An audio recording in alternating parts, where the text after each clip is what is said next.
Welcome to another episode of the panel. As you can see by the title of the show, Devin Booker is set to take over as the Suns' full-time starting point guard. What does this mean for Phoenix moving forward? And is Devin Booker a top 5 point guard in the league? Top 10 point guard in the league?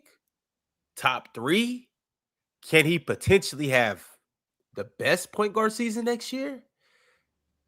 Let's get into it, fellas. How do we feel about D-Book playing point guard? I guess officially. Is Devin Booker more of a point guard than he is a combo guard? And where is he the most effective, Ron? He the most effective as a bucket getter. He can pass. I mean, there's a difference between passers and guys who can pass. Your man in particular, Tyrese Halliburton, Trae Young, those dudes are passers. Devin Booker can pass. So I don't think that those two things are the same thing. When you have the mentality of a passer, pass first, you play different. And Devin Booker is a bucket getter, so that would take away from his ability to get buckets if he had himself as a pass first type of league guard. And I don't think that that's who Devin Booker is. I think Devin Booker is a lot better playing off the ball. I've always thought that he was a lot better playing off the ball. I always thought that he was a lot better playing at the 2-guard spot where guys were setting him up. He's a great one-on-one player. Now you put the ball in his hands and you make him the primary playmaker, the primary ball handler, the primary distributor. I think it's going to take away from a lot of the stuff that he does well, and particularly getting buckets. If the issue would be if he has to have the ball, like to me, the issue would be like if anybody else gets the ball, if he has to come get it, if he has to be the guy to get them into their offense all the time, like that would be the issue. But I mean, if we think about what's the expectations for Phoenix this year, right? As far as like playoff race, all that type of stuff, we look at it that way, and then I think, well, if Devin Booker is a score first point guard, which I'm sure he's gonna be, you know what I'm saying? Let's say he's a score first point guard, and he passes when somebody's open, or passes when he gets doubled, or something like that. So this could be a little trouble for the opposing squad. You know what I mean? Like, but Ox, if you think he can score the ball, and that I have no question about that. But Ox, if you, for example, you're a big guy, and I run the offense through you, and we run the offense through you to be the bucket getter. Like, we don't run the offense through you where we're playing off you, where we're looking to cut to the basket and we getting the ball. That's a bigger part of our offense. Now that's to change your game. Now that takes away from you, one, being aggressive as a bucket getter on the box, and two, reading the game different. So now Devin Booker, who now got the ball in his hands as much more, now I'm responsible for other people's offense. I'm used to playing off the ball. And with me being used to playing off the ball, I'm used to now getting it the way I get it, but then I'll get you involved in the offense. And I think that kind of takes away from who Devin Booker is. Right, but I think he's a good enough basketball. Like, he's not a Buddy Hield. You know what I'm saying? Right. Like, he's not a Buddy Hield to where he has to play one way to be effective. I think Devin Booker can create his own baskets.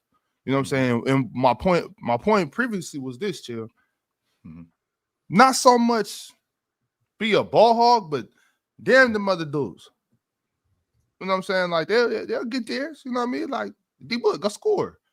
You know what I'm saying? Like we setting high picks for D-Book. You know what I'm saying? We're moving the ball. He sees the rollers. He sees the guys open. I don't think D-Book's by nature, I don't think he's a ball hog, right? So I think he can be aggressive with the ball in his hands. You know what I'm saying? Get the ball and look to score. D-Book, your first job is not to facilitate. Yeah, you're the point guard, but your first job is not to facilitate. Your first job is to put pressure on his defense, make them stop you, and then boom. See, and Ox, this is where the divide is right there. Okay, so if my first job is to put pressure on the defense and be a bucket getter, well, as the primary ball handler, if I got people playing off of me, right? If I got another guard playing off of me, if I got a big man playing off of me, which I know that in Phoenix they don't have a plethora of that right now, but I got Jalen Green playing off of me. All right, well, is it just going to be us taking turns? Well, didn't we just do that with him and Bradley Beal? We just did that with him and Kevin Durant, and that didn't go well. In fact, it went awful. So I'm not gonna do that again. I'm talking about eating. D-Book, we're not talking about taking turns. We're talking about going to work. cooking. D Book, let's average 32 this year. And I was gonna get to that. I'm glad you said that, Ox. I think this could potentially be the first season that we see Devin Booker average 30 plus. But chill. My main thing is, if we were to put SJ on the Phoenix Suns, what would he look like? I think he's listed as a lead guard.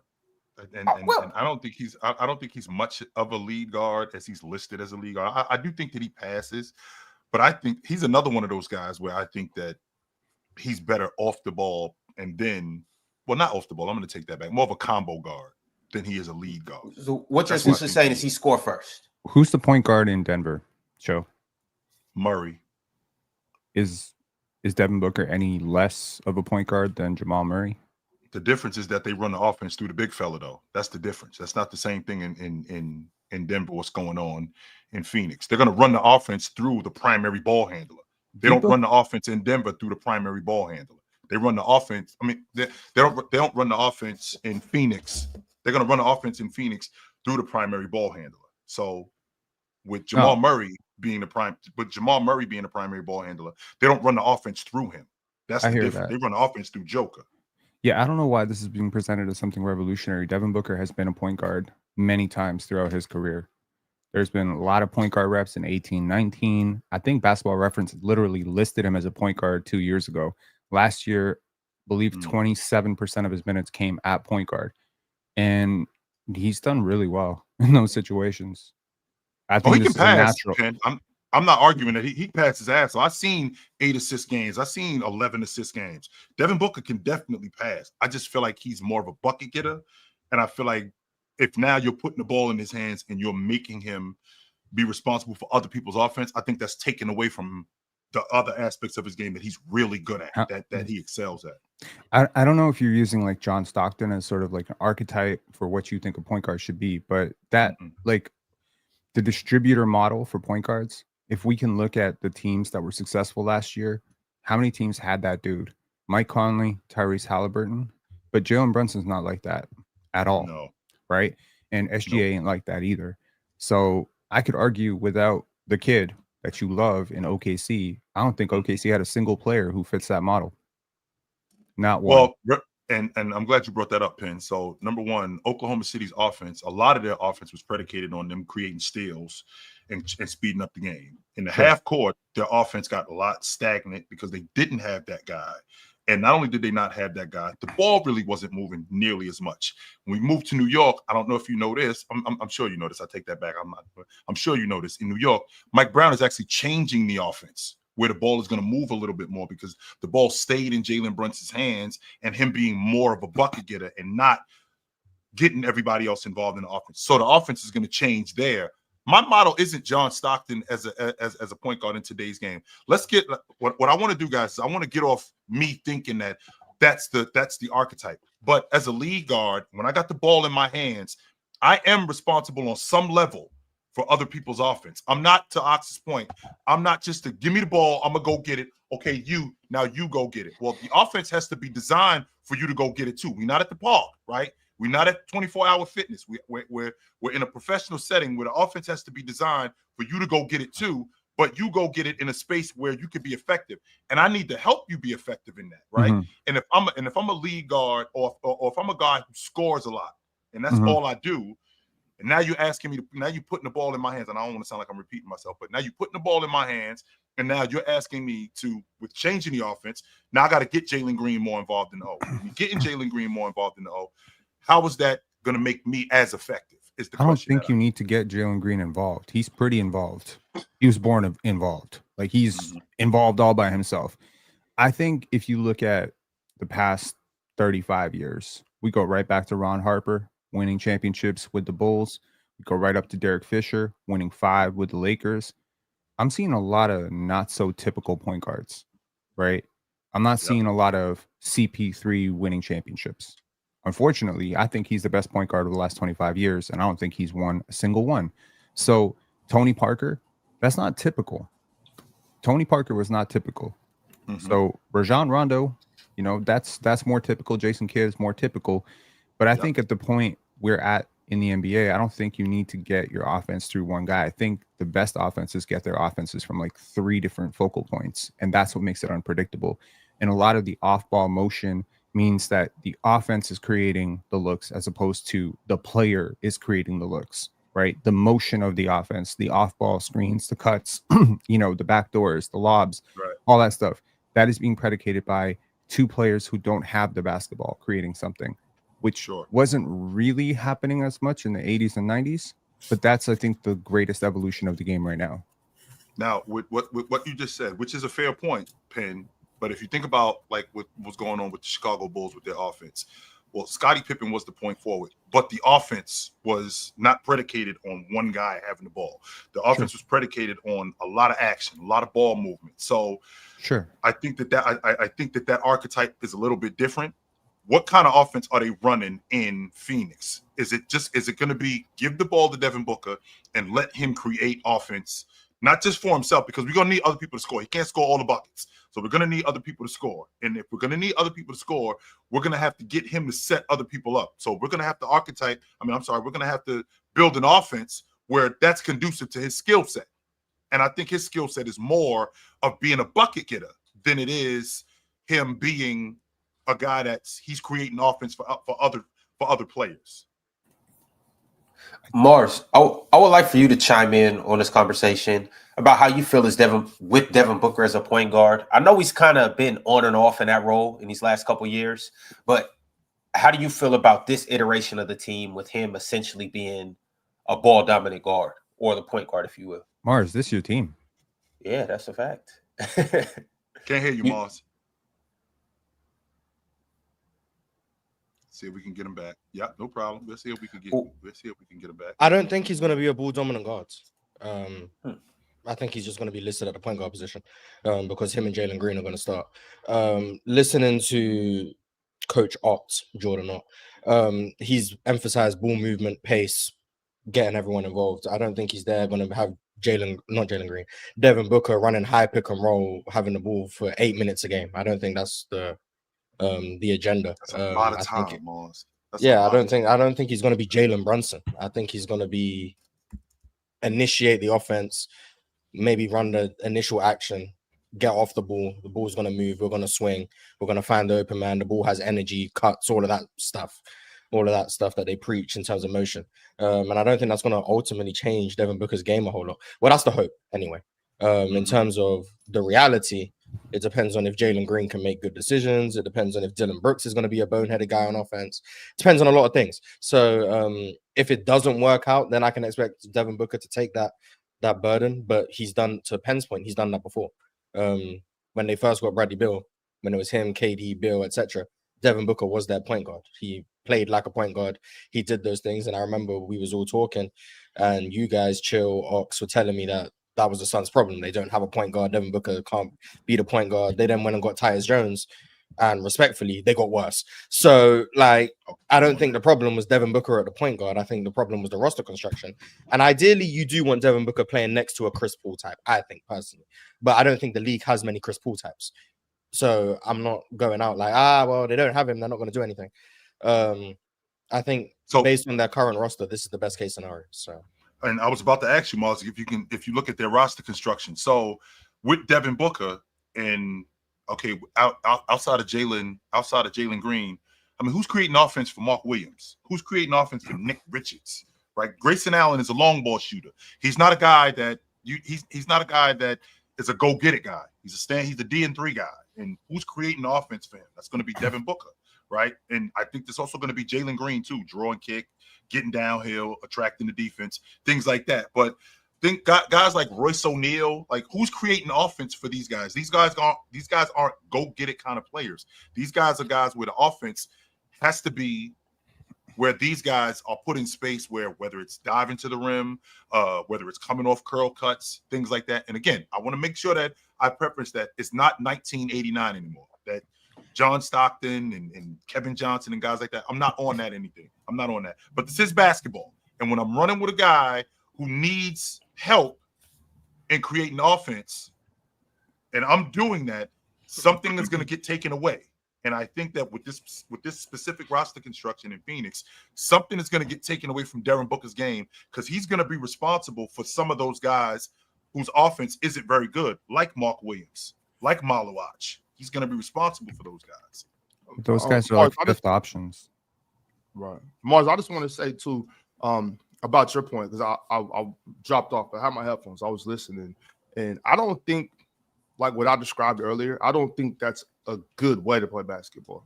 You know, I'm against that style of play. I've always been against that style of play. But I just think that's what we're going to see a little bit this year. I think we might be seeing Devin Booker on his James Harden arc. You know, like, and, you know what I'm saying, like that Houston arc when he was about buckets. Now, with that being said, you know, he still got his assist off, but he did a lot of ball handling. He held the ball a lot and looked for his offense. I think that's kind of what I'm comparing this to. I think Devin Booker might start going that route, or the offense might be going that route.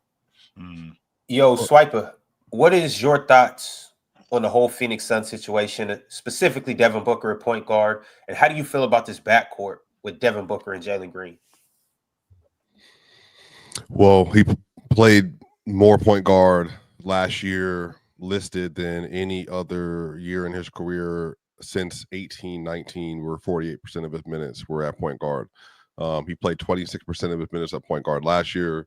The offense, when he was at a shooting guard, but they had a 118 offensive rating. When he was at point guard, which again, a lot of this goes into lineups, it was a 114 offensive rating. The effective field goal was virtually the same. The offense isn't going to be good, but it's just like that's not Devin Booker's fault. For instance, when Devin Booker ran point guard last year, they had a 114.4 offensive rating. League average is 114.5. So it's not going to be very good, but that's not because of Devin. They just don't have a lot of great offensive players on their roster. Jalen Green is obviously one of the least effective jump shooters in the league. I don't know how much he's going to offer. Yeah, I mean, we did this already. I went to the second spectrum not too long ago, and Jalen Green among volume jump shooters was like, of the 16 that had taken the amount of jump shots, I think he was like 16th or 15th. He just isn't like efficient at all, like a jump shooter. But I don't think that he was quite efficient off the catch last year, for what it's worth. He shot like 40% on catch and shoot threes. It's the pull up stuff that he is terrible at. Yeah. So yeah. I mean, but the same guy get those up. Yeah, but the same guy reporting that Devin Booker's gonna be their point guard has now reported that Jalen Green's gonna be their point guard. See, we don't even know what we're doing. Do we have any idea what we even doing? So I think what's gonna happen is, like I said, they're just gonna play two guards. They're just gonna play with both of them. They're gonna play Jalen Green and Devin Booker together. One of them's gonna be listed at point guard. It's not gonna be like, one's clearly off the ball, one's clearly on the Colin ball. Gillespie is their backup point guard. Jared Butler is their backup point guard. They're gonna have four ball handlers. They did just sign Jared. But I mean, so what are we looking at here? Do we expect this team to have like what you said, Morris? Is this a lot of ball? I'm expecting a Donovan Mitchell, Darius Garland dynamic. That's what I'm expecting. Way worse, by the way. Way worse. By the way, yeah, just want to make that clear. I'm not saying they're as good, but I'm saying in terms of they both take ball handling duties. I don't know though, Morris. I don't know either. I think you say that kind of loosely. Wait a minute, Mark. Jalen Green is way below the standards here. Like, respectfully, I'm keeping hope alive for Jalen Green. I think Jalen Green is can still reach where I once thought he could get to. I mean, the playmaking stuff is a long way away. Like, maybe he can reach it as a scorer, maybe, and that's still optimistic. But the playmaking stuff is a long way away. But listening to Jordan, because I'm invested in Phoenix now for obvious reasons. He doesn't strike me as he's gonna like. I don't expect James Harden offense from Devin Booker. It does.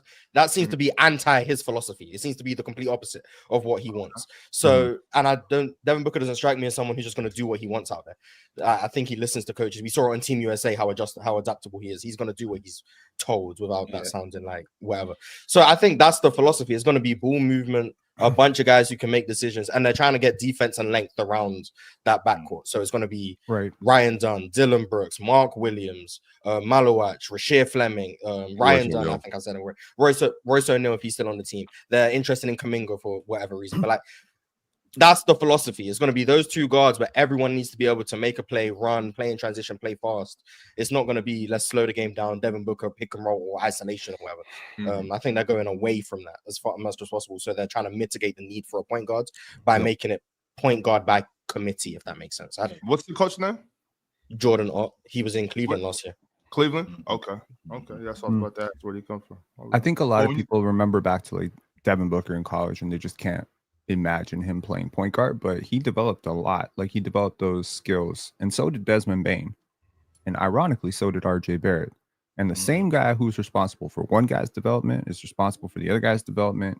I call him the point guard whisperer, and that's Darko Rajakovic, the Raptors head coach. So he had Desmond Bane, and Devin Booker and Desmond Bane have talked wonders about how this guy expanded their games. And basically the whole point was learning how to navigate the pick and roll is like 80% of point guard duties in the NBA. If you know how to do that, if you know how to use your big, if you know how to communicate with your big in that situation, you're going to be fine. You just have to throw simple passes.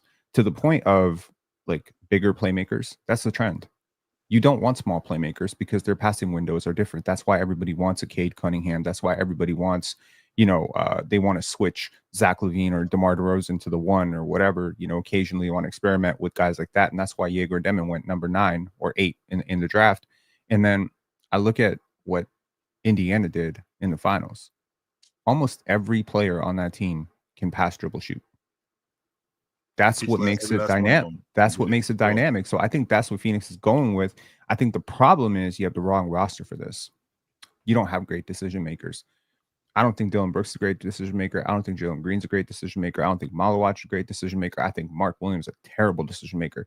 So to Chill's point, yeah, in theory, this is great, but you need a different roster full of really smart basketball players to do this. You need Domas Sabonis. You need Jokic. You need guys like who understand the game of basketball beyond, And Swiper, go ahead. Swiper, I'm trying to make sense also of, I think, what are we in year 10 now with Devin Booker? Are we turning him into something else? Like, what are we trying to turn Devin Booker into? Because, Ox, we're giving him the ball, right? Okay, we're giving him the ball in his offense. And he was listed as a point guard. Sure, I get that part. But what are we trying to turn him into on this roster? Are we turning him into just a go-get-it guy? Are we turning him into more of a playmaker, more of a distributor? What are we turning him into on this roster, particularly listing him as a point guard? Because before he's anything, he's always been a bucket getter. That's always been him.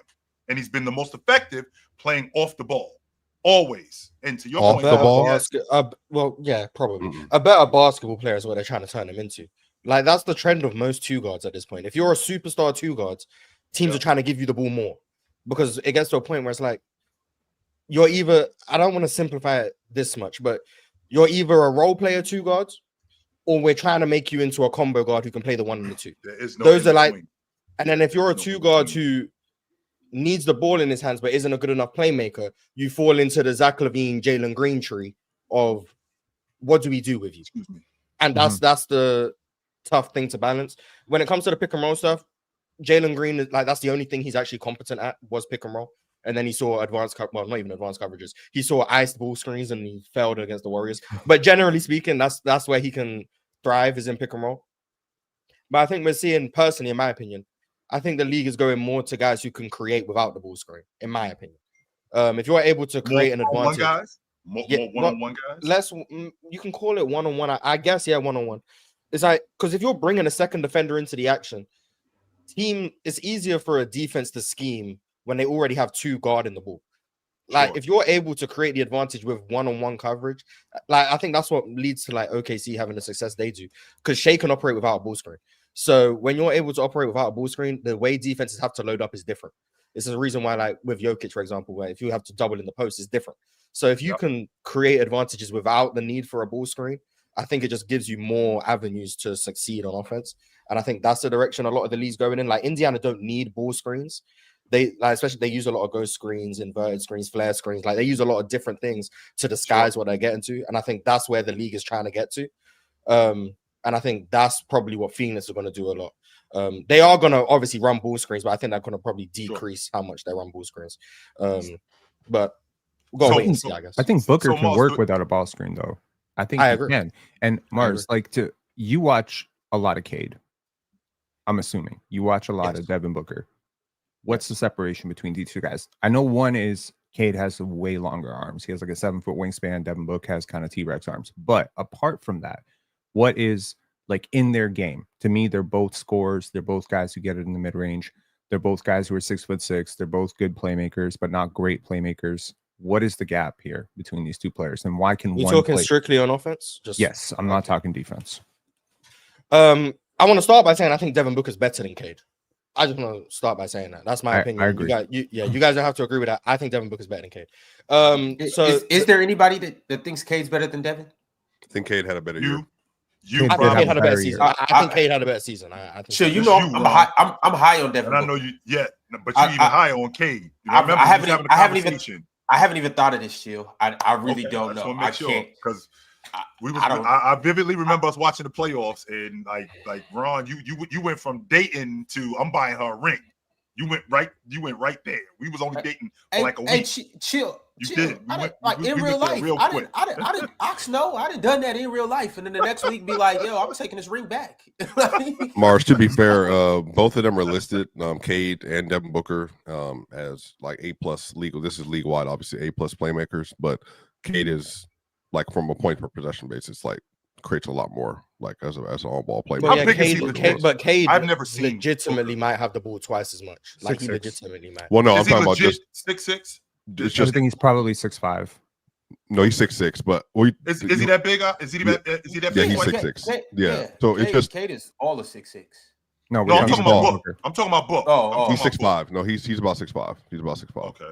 No, but Mars is just big guards. Yeah, they're all those Kentucky guards are big except for Quickly and Rob Dillingham. But he got the 6'9" wingspan, so 6'3", don't leave that out. Who? He's not the Quickly. Maxey. He's not the biggest, but Yeah, Maxey's smaller too. 6'8.5" wingspan for Quickly. He's not small. But yeah, from just in terms of like overall value, like Cade's at a 2.82, Devin Booker's at a 2.02, so like both still elite, but Cade is just like, I think his passing game was to what Penn was talking about, his ability to be able to like penetrate and get the ball basically wherever on the floor. It aids him a little bit better than Booker. Booker's still for a guard is a really good passer though.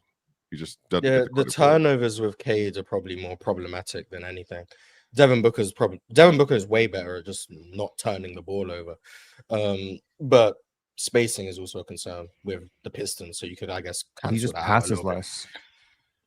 He does, yeah, but he also, I think, they both play with a nice pace, so that's the similarities. They both play with poise. They both love getting to the mid-range, the elbow, the nail area, and that's where a lot of their passing comes from.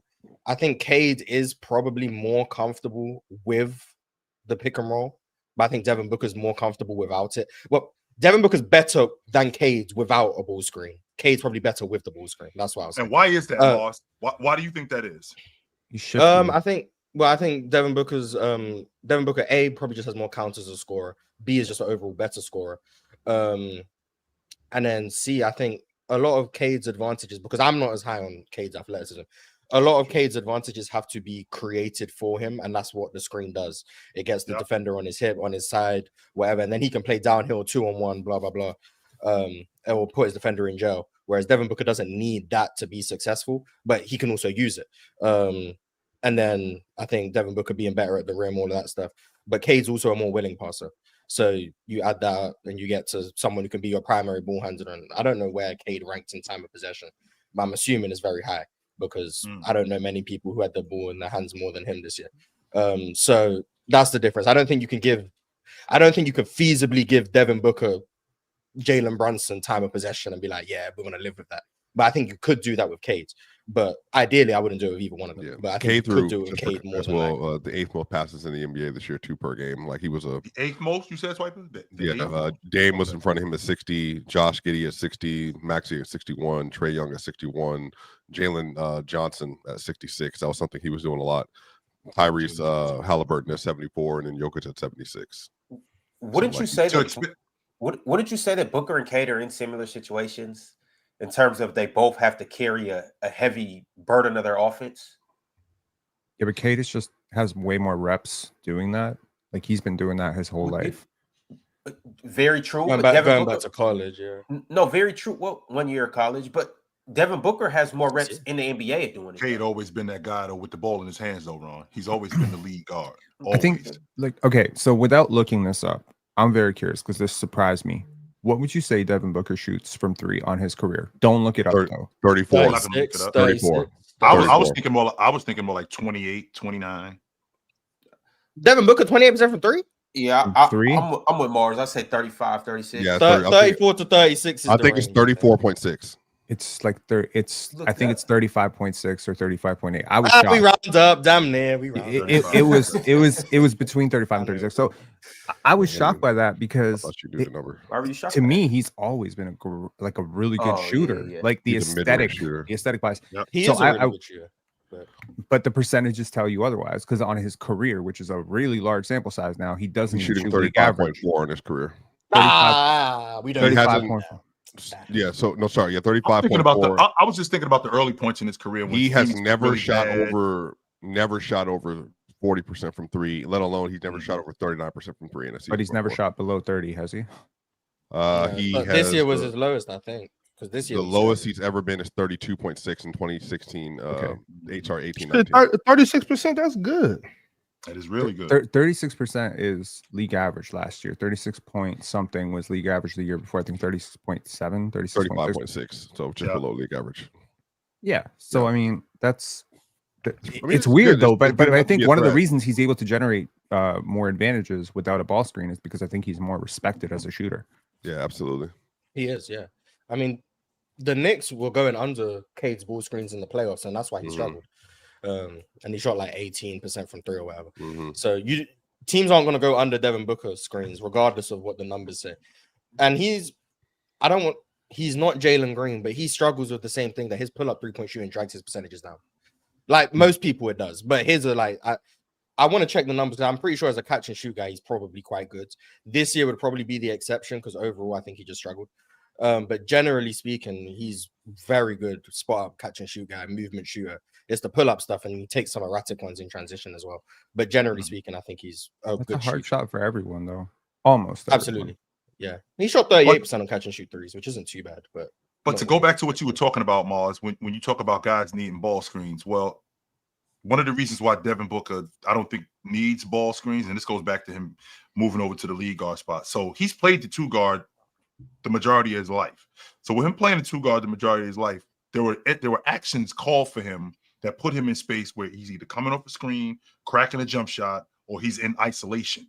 So this pick and roll basketball that we play today, I can appreciate that. But for the most part, Devin Booker has been a guy where we got him, where we got action, whether it's a down screen, whether it's a cross screen, whether it's a double screen or a flare screen, where we have him isolated on the left wing or the right wing, or even at the top of the key, where he's getting a quick shot off, or he's getting something one-on-one where he's in the space where he operates, where he doesn't need a screen. So sure, he's more effective at not having ball screens. Cade, on the other hand, has always had the ball in his hands. And with Cade having the ball in his hands, we've moved into this revolution as being more of a pick and roll league, even though we weren't talking about it nearly as much as we should have when Stockton and Malone were doing it. Now Cade has the ball in his hands. That's ultimately what he wants to do because he doesn't really operate one-on-one without it, because that's the offense that was designed around him. So I think that's where the difference is between those two guys. Well, Cade can do it. I think the issue is also play type with the center and the big he play with. Jalen Duren, and at the time, they had James Wiseman. None of them can create shots for themselves. So what is the easiest way to get a big that doesn't have necessarily like great post work, getting involved in the action as a scorer? And that's typically coming downhill as a runner or downhill as a pop shooter. And Duren does have some touch. Duren, I think when he gets like a little bit of momentum going towards the basket, can shoulder bump you, go over the top, over shoulder, or try to finish with a dunk or a lob. I think that if you have a different type of big, which is like a, maybe a DeAndre Ayton, even like if you give them the ball at the middle of the paint, they can do something themselves, either in the post or just shoot the ball over the top. Joel Embiid's like patented, fake step, give me a little bit of creation room, then from 10 to 12 feet, I'm popping over the top of you. I think that if you have bigs that are able to do that, it does change the way that you're able to run some of your offense. Also, too, on without Jaden Ivey, I don't think they had another really true creator, like somebody off the dribble that can do things for themselves. So really when you run pick and roll, Tim Hardaway Jr. can get action off of that. Tobias Harris can get action off of that. And I think the rest of the roster can also do that too. And I think that if they had more around him to be able to, maybe he didn't have to be relying on that playmaking to be able to create advantages for yourself with the score, then that could change the way that he plays offense a little bit. But Cade is also just really good in the pick and roll and just decision making. Not every guard is able to do that at a high level. And so I think Cade is kind of falling into, Brunson, the pick and roll player too, to be fair, it's just like him and Cat had a dangerous pick and roll last year. Him and Mitchell also have a dangerous pick and roll, but Brunson his thing is he leverages so much for scoring advantages. And yes, he's going to get you behind him to get to the free throw line or get you off tilt so he can get to the rim and then create contact and get up for a layup or something like that. So it just depends on your goal. And Brunson knows his best skill set is scoring inside the paint. And then I think whereas somebody like Cade, they can do it, but this is the easiest way for everybody else to get involved too. I think it just depends on your situation. And see, that's the thing, Ox, when you got a guy who's a score first league guard, if he's playing in pick and roll, well, am I really looking for the dive man? Am I looking for the pop man? Well, number one, we don't have that in Phoenix. So more times than not, if I'm playing pick and roll action with Mark Williams, I'm probably looking for my offense first. Well, you don't have what, you? I don't have a pick and pop guy like DeAndre Ayton. I don't have He was shooting him in summer league, but Klingon shot him in summer league last year. So I mean, right. I just feel like a guy like Devin Booker, who's a primary scorer. If I'm playing in the pick and roll, I'm playing in the pick and roll primarily looking for my offense. And a guy like Mark Williams, a guy like Malowach, a guy like Nick Richards, who may dive to the rim, who may pop 14 feet away from the basket, 12 feet away from the basket. Who do I trust more? Do I trust my mid-post shot once I get downhill? If a team is in drop, do I trust Mark Williams to dive to the rim, or do I trust me getting to this spot 16 feet away from the basket? I'm going to say I trust Devin Booker 16 feet away from the basket, shooting more than I trust him dropping the ball off to Mark Williams or throwing the ball to Mark Williams at the rim for a lob. Right. I hear you on that. And regardless of what type of offense they run, I want Devin Booker to shoot the ball a lot. So, fellas, I want to ask. So obviously, it's been a lot of shuffling and moving things around, and this Phoenix team's a whole different team. I want to know, barring good health, what is their ceiling and what is their floor in you guys' eyes? What is the best they could potentially be if everything goes right? Let's say Jalen, you leave. It's up to your interpretation. Let's say Jalen, and if you think everything is going right, is Jalen Green taking a jump? Devin Booker averages 7.5 assists, whatever the case may be. What's the best they could be this year? And well, what's the worst they could be? Are we assuming everything goes right for the rest of the Western Conference too? No, just them, Moss. Just them. Just Phoenix. Because I could be like, if everything goes well for Phoenix and then everything goes poorly for everyone else. No, we're not. Everybody else doesn't fall off a cliff, Marv. Wait a minute. Everybody's not falling off a cliff. It's just how realistic are we saying? Like, you got to be realistic. Okay. So best case scenario, they get into the play-in at like 9. That's best case. Best case scenario, they're like 9. That's a good best case for them. That's your fan club president right there. I just want to let y'all know. But that's if we're assuming, like, obviously, like Denver, we got the 6. So like we spoke about this many times with all the Western Conference teams: Denver, Minnesota, OKC, Houston, the Clippers, the Timberwolves. Those 6, Phoenix aren't going to be better than them. So that's 6 already. So best case already is at 7. Then I'm looking at Dallas. They're better than them. So they're not going to outwin Dallas. So that's 8. So best case scenario, I'm already at is 8. And then I got Golden State to think about, San Antonio to think about. Who else is in the West? Memphis to think about. Kings. The Lakers to think about. Me saying 9 is really optimistic. Best case might be 12. Like, I'm saying 9, and that's best case scenario being 9 is really optimistic. Worst case scenario is they're 14. Because they're not going to be worse than Utah. I don't see that happening. But everyone else, yeah. So 9 to 14. Someone said it in the chat as well. 9 to 14 is their range. But realistically, they're probably going to be 12, if I had to guess. So split the difference. And I just looked it up. So Mark Williams, over the last 3 years, has played 108 games, 107 games. I don't know how your math works. About 36 games a year ish. About 30, yeah, about 35 games. So best case scenario, I get 40 games out of him. That's best case scenario. So that's barely half the season that I'm getting from Mark Williams.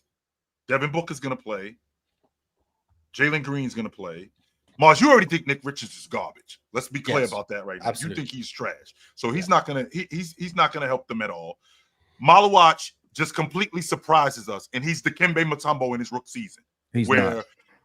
My God. he's the Dikembe Mutombo in his rookie season. This is best That case would be scenario, nice. Yeah, that would be right. nice. This is best case scenario. He's the Dikembe Mutombo in his rookie season where he made the All-Star team. He's blocking 2 or 3 shots a game. He's running to the rim and he's giving you 10, 11 points. This is best case scenario. We're not doing best case scenario. We're doing fan fiction here. Dikembe. No, Jalen Green is better than Kevin Durant next season. Right. I mean, this is best case scenario. Okay, so best case scenario, Jalen Green. Don't forget, he led Houston in scoring last year. It's not like Jalen Green was good. He led the number 2 seed in scoring last year. He did. Oh, I'm He did so it. sick of hearing that. The wait a only minute, good. Wait a minute, Penn. Stay with Nah, me. Penn. he did it. He did it. He did it. He Stay did with it. me, Penn. So best case scenario, not Devin Booker. I'm sorry. Best case scenario, Jalen Green comes back this year with more offensive responsibility, with more responsibility as a bucket getter. I get about 22 a game from him. Yeah, Jay. One extra point. Yep, one extra point. Come on. 25 a game. So don't stay with 12. So let's go up a little bit higher. Let's go up to about 23, between 23 and 25 a game. Plus what Devin Booker is. Again, this is best case scenario we're talking about, Penn. We're talking about best case scenario. So again, Malawach turns into Dikembe Mutombo. Mark Williams gives me half the season, maybe even more than half the season. Jalen Green gives me 23 to 25 a game. Devin Booker is more of a distributor this season, a better playmaker this season. Nick Richards isn't garbage, but I'm going to take him out of the equation because Dylan he's not Brooks, going Royce O'Neal. Dylan Brooks is He meets a shot. headier. He meets the shot. He's headier willing this to year. pass up. That's amazing. Okay. Yes, Plays he's all headier. defensive level defense. Come on. Ryan He's Dunn headier takes this a year. jump. Ryan Dunn actually knocks down more shots this year. He Chill. becomes a If better all long those ball things shooter. happen, 9 seed. they will be the 9th seed. That's what I'm saying. 9 seed. Yo, Okay, yo, 9 the seed it funniest is. thing is, Mars, you told me that Devin Booker is better than Cade. Chill, you telling me that Jalen Green is awesome. He's awesome because he was the leading scorer. And both those things can be true, and they could still be the 14th seed. That's the I crazy think that's part. the worst. I think that's the worst case scenario. What would they be out Worst east, though? But here's the point. I don't In think the they're better East? than. I think they could be a playoff team in the East. I'm gonna be real about that for sure. East kind of washed. They could They're make. I think better they'd be a than Charlotte. playing team in the East too. I think they'd be a playing team in the East. They're not better than Atlanta. They're not better than Cleveland, Orlando. New York. Orlando, Cle- Atlanta. So let me make sure I'm getting this right, Ben. So Cleveland, hmm the Knicks, Orlando, Atlanta, Detroit, Milwaukee. Then it I gets know tricky. you. I know you're not trolling me. I know this is genuinely how you think. Toronto. But there's no way in Philly, hell you think Toronto, Milwaukee's gonna be Philly. better than Toronto next year, right? You actually No. think that? Yes, I do think that. Okay. Well, Yes, one I has think- Giannis and one has. Please let's That, make a bet. for that reason, Let's Ron, make a bet say on what this. you just said again, Ron. Ron, say what you just said one more time. One has Giannis. Just for that alone. Just for that alone. Just that alone. Just that alone. Okay. And the other has, well, whichever one Brandon of their top Ingram. 3 players. Brandon you wanna- Ingram. yeah, Brandon yeah. Ingram, Scotty I was- Barnes, RJ Barrett, Emmanuel Quickley. yeah, I was Jakob thinking Poeltl. that- Best case scenario is the playing in each conference. Like that's the best Okay. thing Phoenix gonna do. Like Yeah. best case scenario. Best case scenario for Phoenix would be 6. One got Giannis, one got Scotty. That's a wash. That's a wash. That's pretty much a wash. You wash No, it out. no. Just wash it out. Just wash it out. How many rookie of the years Giannis got? 0. Let them know. Okay. All right. Yeah. Make sure. That's what's up. That's what's up. That's fair. That's fair. Was Giannis an all-star in his 3rd season? Probably. No. Yes, he was. Was he? Was he first team? So it's In all 2016 was Giannis an all-star? He better not have been because that doesn't. No, wait. equal. 13, No, 14. he wasn't. Didn't make it till year 4. Yep, frauds. Didn't make it till year 4. So Yo. 17. I thought that I saw Yo, 17. yeah. Was Scotty Barnes saying in a press conference, "I want to be more like Giannis," or was Mark Giannis Gasol. saying, "I want to be more like Scotty Barnes"? Wait, what? What happened? Mm. What happened? Oh, the He's cook, not the wrong. rotisserie. He's not wrong. Wait, I'm not- Giannis I'm said he not- want to be like Scotty. I didn't hear Scotty Barnes getting Nick Batum In- comps coming in into what the way? league. I didn't hear that. In He what said way? he wants to develop they were more wrong, point boys. forward skills, like the way that Still got Nick Paolo, Batum and the today. way So Scotty what's does. up? like he said that Well, when, my when his thing- team got How long ago annihilated was this? this past like 2 months ago, 3 months Oh, ago. he But doesn't my think he's a thing, better Pink, point forward than Scotty Barnes. Pardon? He doesn't think he's a better point forward than Scotty Barnes. He's He not. knows ball. Yeah, He's not a better point forward He than knows Scotty ball. Barnes. No, He he's knows not. ball. Who No. is it the best? Yeah, point I forward than remember. Scotty I used to want to be Batman, Pen. And, Oh boy, let me go look at Scotty You know what I'm Barnes saying? I'm BBI up real to quick. my Hold Batman. on. Wait. Hold on. Yeah. Swiper. Who Yo, is Swiper, a better you can point- just say BB what? Who is a BBI. better B-ball point index. forward? Okay, I got you. B-ball index, I thought you B-ball said something index. else. My bad. I was like, what? Okay. Oh, BBL? Who is Yeah, a Kyle Lowry. who is a better point forward than Scotty Barnes? I'm sorry. Who doesn't? Who did No, you I'm say? saying said that- Giannis he said said he wanted to play Scotty more like Barnes is a Scotty better point because forward than Giannis. Even But though he knows You think that Scotty Barnes is a better point forward than Giannis, Penn? he's a way better passer. Way I better. think way better. It's He just- is a just- way better passer, Joe. better. It's Just just chill, bro. insane to me. I think that's Give fair. I think Scotty is Scotty a better Barnes, player. Giannis spacing. That's easy.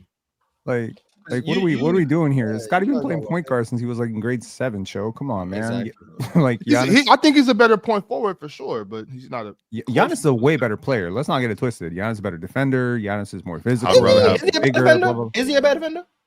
All right, Marcus Nah, is no, coming back. he's He hasn't not. said Nah, one nah. thing He serious wasn't all day last except about Wait, Devin Booker. was Giannis a better defender than Scotty this season? Crazy. I No, don't he think wasn't. He wasn't. Hey, so Wait, why you are can't you ask Pin trolling? that question. But- You can't ask Pin that question. Yeah, but Pinneford, he's not going to give you an honest answer. we seen Scotty put a lot of dudes in jail last year. Yeah, I did. I saw him. I him saw him Barnes, hold uh, Giannis to 11 when they beat points. the Celtics this Scotty year. Barnes way better defending Giannis on the this year, perimeter. 11 His points. motor's higher. Like, how is it crazy to say Scotty Barnes a better defender? Motor higher than Giannis? On Oh, defense, absolutely. On defense, Yeah. absolutely. Yeah. Not even close. All right, let me look. Giannis all be this taking up. way more plays off on defense. Chill No, watch, because like, it has a large burden on few games offense, but with that's not Scotty. the point. Joe watched a few So- games with Scotty. He was awesome. did. He was I awesome. did. He's like Scotty's he's too robotic. I'm out. chart. Mars. Let's see, pull I up. did. Huh? I watched a couple of games. Let me. What was Scotty Barnes' defensive EPM this year? Whoa, no, Was don't it look high- at was that. it- That's nonsense. Shade's gonna be like 7, 8 on that list. Don't look it up. Hold on. No, let's check. Let's check. Let's see if it was so higher than Giannis. perimeter defense. Among to be fair, play- so among- this is hold on. Among Let's players see who if it was played higher than Giannis. among players who played 65 games. Oh, Scotty who would have Barnes was top 10. thought Scotty Barnes' defense EPM higher than Giannis? Who would have thought? Crazy. Yeah. Nobody, I don't nobody wouldn't have thought that who watched. so them play. perimeter defense. Crazy. Scotty Barnes last year, A- isolation defender. This is league wide, by the way. So Mark, not by position, because I know how you feel about this. This is league wide. And then we get into the wing at some point. B+ ball screen navigation. C+ off ball chaser. B+ pickpocket rating. That's pretty good. And then if you go to his interior defense pin, which is the rim protection stuff. Check mid-range shooting. So who's Let him know. rim defensive field goal Yeah. percentage versus expected. Teams or players shot 6.6% worse at the rim with Scotty Barnes as a rim protector last year. That's really good. That's really good. That's really Sounds good. like a and he great didn't have defender Brooke to me. Lopez back there to help him out. Sounds like a Let me- great. well, he had defender to Jakob me. Pertl, so hush. Jakob Jakob Pertl is actually- not He has good. good numbers here. Jakob has good numbers on here. Jakob Pertl's not a great rim protector. Jakob has good Mm. numbers right here. Yeah. And then interior defense, Giannis. Mars. Team shot 7.6% worse with Giannis as the Nice. primary rim protector. So Giannis got that one. But then Giannis is to still Penn's, Yeah, great. but he's also Coverage, 7 by feet the way. tall. Like to Penn's point, though, the perimeter defense. And Oh, Scotty's boy. 6'9". Wait, hold on. Mars, listen to this. B isolation defender last year, which is way worse than Scotty.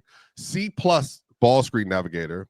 A- off ball defense stuff last year. And then he has a bunch of D's and a bunch of F's inside of here as well. Swiper, who's making these grades? Where you so get the grades? Scotty better This is passer, from Scotty the better Basketball defender, Index. Giannis a way From better the- scorer. But ironically, Scotty is also a better shooter. Swiper, is it just one person that makes the grade, or is it a collection of people? No, this is it's like a second spectrum. Like it's a host of people. Whoa. People that grade saying all that stuff. RIP to Hulk Hogan? Yeah, he died. Yeah, He died today. He had a cardiac arrest this morning. Hulk Hogan passed away. Damn. 71 years old. Oh Hey, my God. Ozzy Osbourne just died the other day. Yeah, he did yesterday or 2 days ago, something like that. 2 days ago. Yeah, That's the third. I think Hulk Hogan is the third one too, because they pass in threes, by the third one. way. Yeah. So it was Ozzy Mars, y'all pretty broken up out there. I feel like I feel like there's Damn, somebody bro. else. Well, should we? I don't know.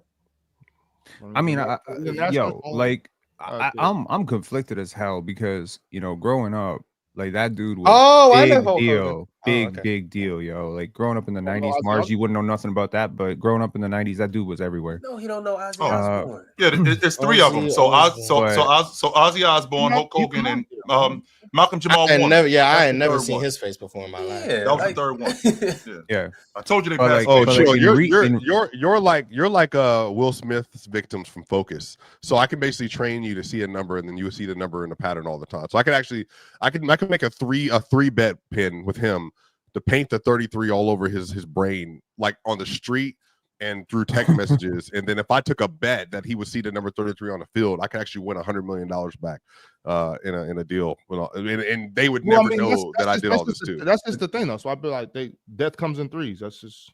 Okay. Yes, I've never. Well, I think more than 3 people have died in like the last 5 I seconds. think 1,000 people died. When we talk about celebrity. we talk about celebrities. So Malcolm Jamal Warner. Do we qualify as celebrities? Minor celebrity. Chill is a celebrity. Chill is a celebrity. So 100. The rest of Chill might be the next Chill is closest. not But a Chill is a I'm celebrity. starting to Chill. I'm starting to believe what you're saying, because Chill, I just looked it up. Mars, 150,000 people die each day, which means in threes of 50,000. Which also means wait, hold on. It also means in fives of 30,000. Oh, 50,000 wow. threes. Yeah, What happens when we start debating Giannis and Scotty Barnes? It never ends. 50,000 threes. And then also the death rate is frying Steph Curry. That's what I know. 50,000 threes. Steph got what? 4,000. Interesting. All right, Mars. So then you divide 50,000 by 3. Then we're getting at like 19.3. Okay, then you divide it from there. Isn't that like 17? 17. What you gonna do? Well, Like 16 point something. A third of the person died. Like what you talking amputation? 16.3. So then now you go even further from there, Mars, and then you divide that by 3. Eventually, you're gonna get to 3. Just You're me. gonna get to 9 and 3. Eventually, will we get not to 3. We are getting to these crunch time chats, y'all. RP to Ozzy Osbourne. RP to Hulk Hogan. Dorp. 16.6. And Malcolm Jamal Warner. Go ahead, Ron. RP to him as well. Rest in peace to all the legends. But salute to the crunch time chat segment. Salute to everybody that sent through their super chats. We don't have much, but we'll make use of what we have. I'm gonna start with B True 2310. B True said, Hey, Pen, look at Vale's comment. hasn't he been the PG the last 2 years? He definitely was in 23-24. Talking about pretty much. Because it didn't work. Mars, look at Vale's comment. It didn't Coffin really plus work out. minus. CPM. That's not even a funny one. The funny one is the Dorp, death of a replacement player.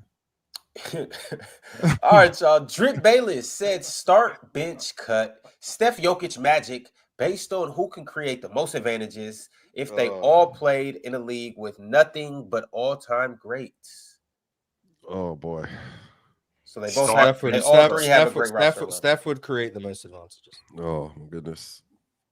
Is Jokic or Steph? Just on-ball, off-ball gravity alone. It's Steph, and then it's Jokic. I mean, I'm saying we're gonna have a disagreement here. I'm saying it's going to be either one of them, because I can make an argument for the interior stuff, plus the playmaking, passing, and plus the all-ball stuff. But then you're right with Steph is the all-ball stuff for sure. And yet Magic is higher on the all-time lists for almost everyone. Well, that's because the real answer to that question is Magic. Well, because they didn't all play in the league for the all-time greats. Magic, it's Magic. Yeah, only Magic. Who would win the most championships with another all-time great?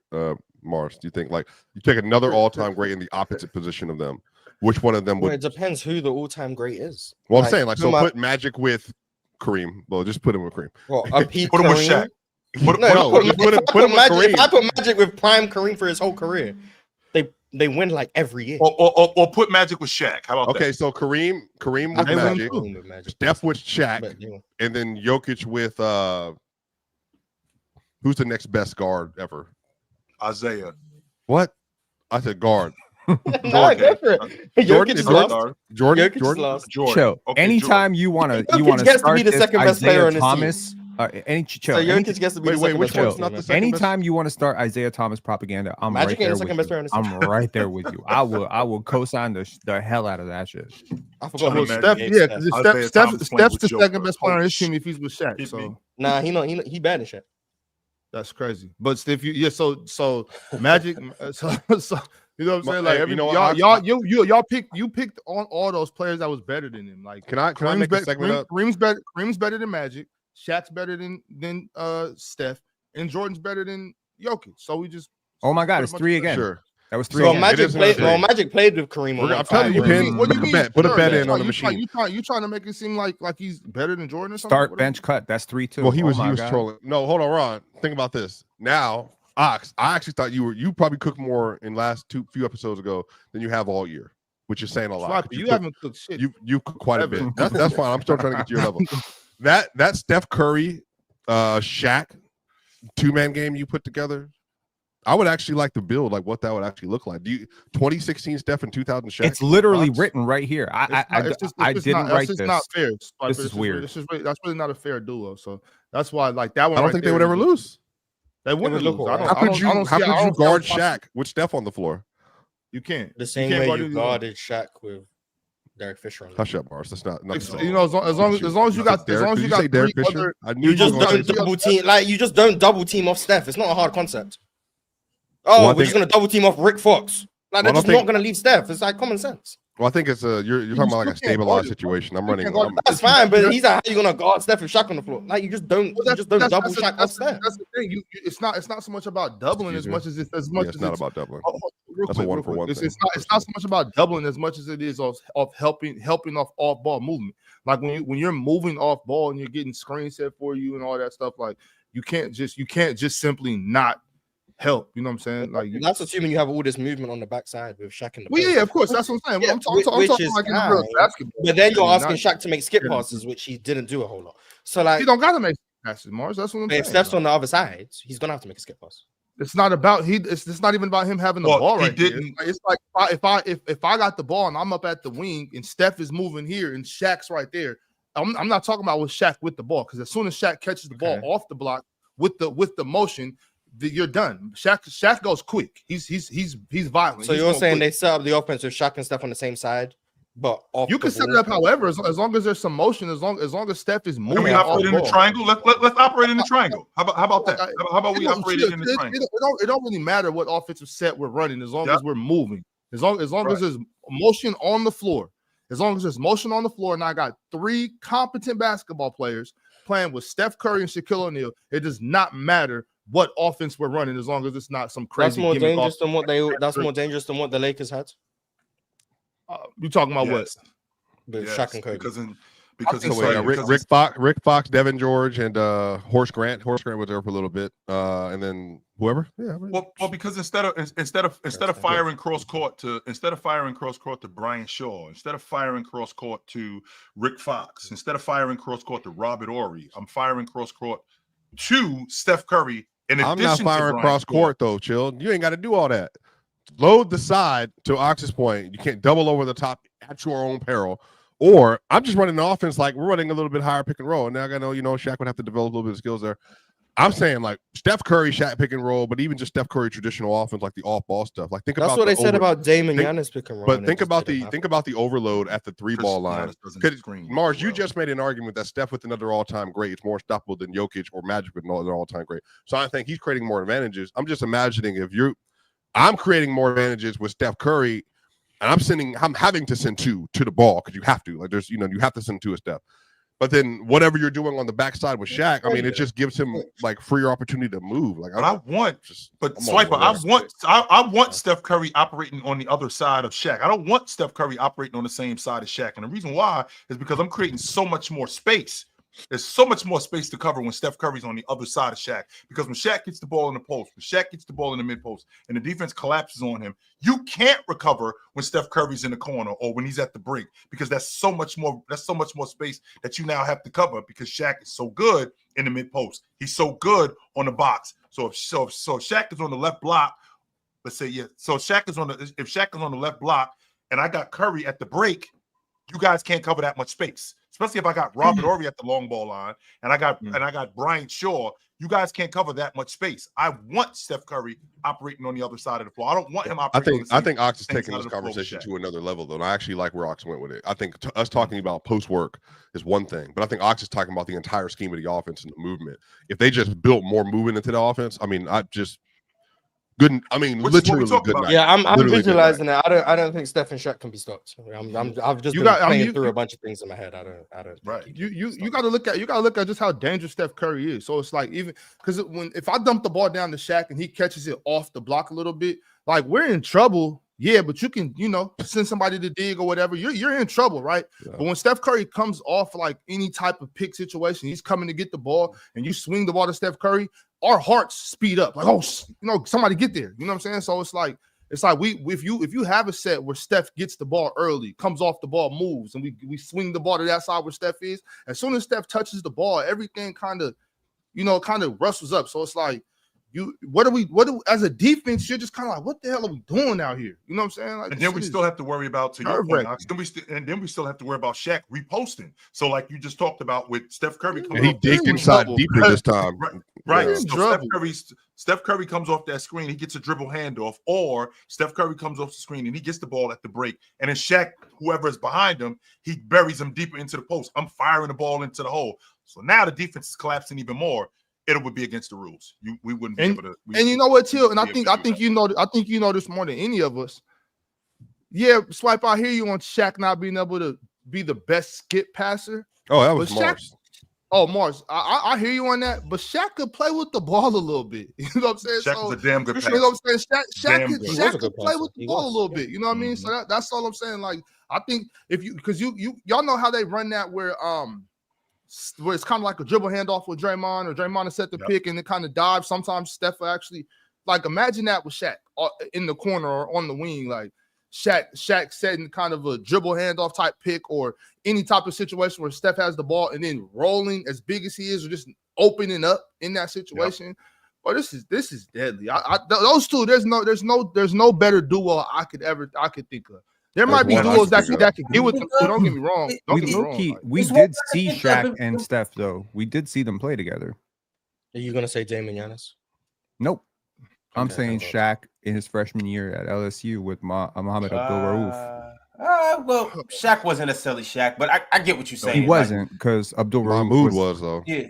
Chris averaging Jackson. Chris Jackson at the time was averaging like 28 points per game, and Shaq was averaging like 13 and a half, 14. Mars, I'm telling you that Steph better than Shaq confirmed. That's what that to me is like if when then Chill especially, but we're the same age, and Ron, even though Ron doesn't act like it. Chris Jackson, if he was in the NCAA in the 2010s, he'd be averaging 40 a game. Yeah, Ron, he was first freshman in NCAA history to be first team All-American. Never happened. It was unbelievable. Yeah, led the nation in scoring, right? Back-to-back years. Yes. Yeah, he's crazy, bro. Chris Jackson was nuts. He really made Shaq not look as good as what he was. Bro, he averaged. Well, he was still young. Shaq 30 points. Yeah, but chill. He averaged 30 points per game on 49% shooting. Yes. Mm-hmm. Like what? And 39% from three. I got nothing but love for the brother, and I think he was an amazing basketball player, one of the best of his time. But if in 2017 Steph Curry would have come and been like, I'm changing my name to Raheem X, that brother would have still been in the NBA. Different times, Ox. Different times. If he would have done it in the 90s, Steph would have been in the NBA. I'll tell you right now, if Steph had a controversy in 2009, that's a different situation. You could do this shit once you become a star. You can't do it before you become a star. Yeah, like so Mahmoud, remember this last year in Denver, he was at 19, but he was shooting 39% from three and 5 attempts a game in the 1990s. Goodness. What did he give John Stockton? He gave John Stockton 50? A lot. Bro, I saw 40 something. That dude was so talented. Put Jordan ass in the blender. But to your point, Ox, I mean, Shaq was, I think the triangle offense really enhanced Shaq's game, just from a passing standpoint. Because now I'm not just relegated to the box and you just throwing the ball to me and me going to work. Now I can operate at the elbow. I can operate in the mid post. I can operate in different space. And with me operating in different space, Shaq got a lot smarter within the triangle. He's looking for different people. See, when he was playing in Orlando, when he was playing on the box, it was throw the ball in the Shaq, go to work. Well, when I'm flashing to the elbow in the triangle, I got to think before I get the ball, okay, who's playing off me? Who's going to be over here? Bryant's going to be wide open right off of my shoulder because they're going to double me when I get to the mid post or when I get to the elbow. And I think that really enhanced this game. Add Steph Curry to that and that off-ball movement, they would change the rules in the game. I do just want to say, y'all hyping this Shaq and Steph duo, and rightfully so. They're not better than Shaq and Kobe. y'all can say what y'all want to about this hypothetical To you. duo. And I seen what I seen. Well, we can jump into hypothetical land and we can get into a hovercraft and fly all around and visit all these, imaginary locations. Why I aren't seen they? what I seen. All right. Why aren't I they seen better, what I Ron? seen. Steph If I ask Steph you is which way one was the more better efficient. playoff scorer, I want you to tell me why. Where's the separation? Where's the separation between Bryant and Shaq and Bryant and Curry? Where's the separation? It might not be much separation, but Kobe's just a better overall player. He's more of a killer. More of a killer. Hold on. Yes, he's more of a I don't killer. want to use He- I don't want to use the he can checklist pass- argument. Is he a he better can ball pass- handler? Is he a better ball handler? Is he a better passer? Is he a better shooter? What is he better at? He's a better scorer. He's a better defender. He better and score than he's Steph a Curry. better scorer. scorer. How? He's a better scorer. How is he a better scorer? Are we puts the doing? ball Are we? Which in the Kobe are we doing? The Kobe that actually played with Shaq, or the Kobe that? Yeah, do that, Well, Mars. I mean, we're certainly not doing 2012 Steph, are we? No, That's everybody's what I'm running asking. Which Kobe are we using? I we think that's a can valid do- question. We could do 2002, 2003, 2004. How about we that go- that how about version we of go Kobe was better than How about we Steph. go 2001? How No, about it we go wasn't. 2001 to 2004, Bryant? That version of Kobe was better than Steph.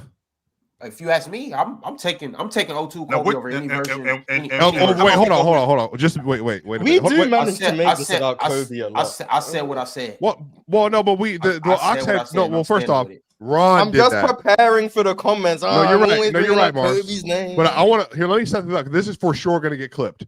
JD. What happened was Ox gave a great duo when we did the top 25 players of 2000. Ox, that's where you started No, that. there's not course. Yes, sir. Is that where you started that? Right.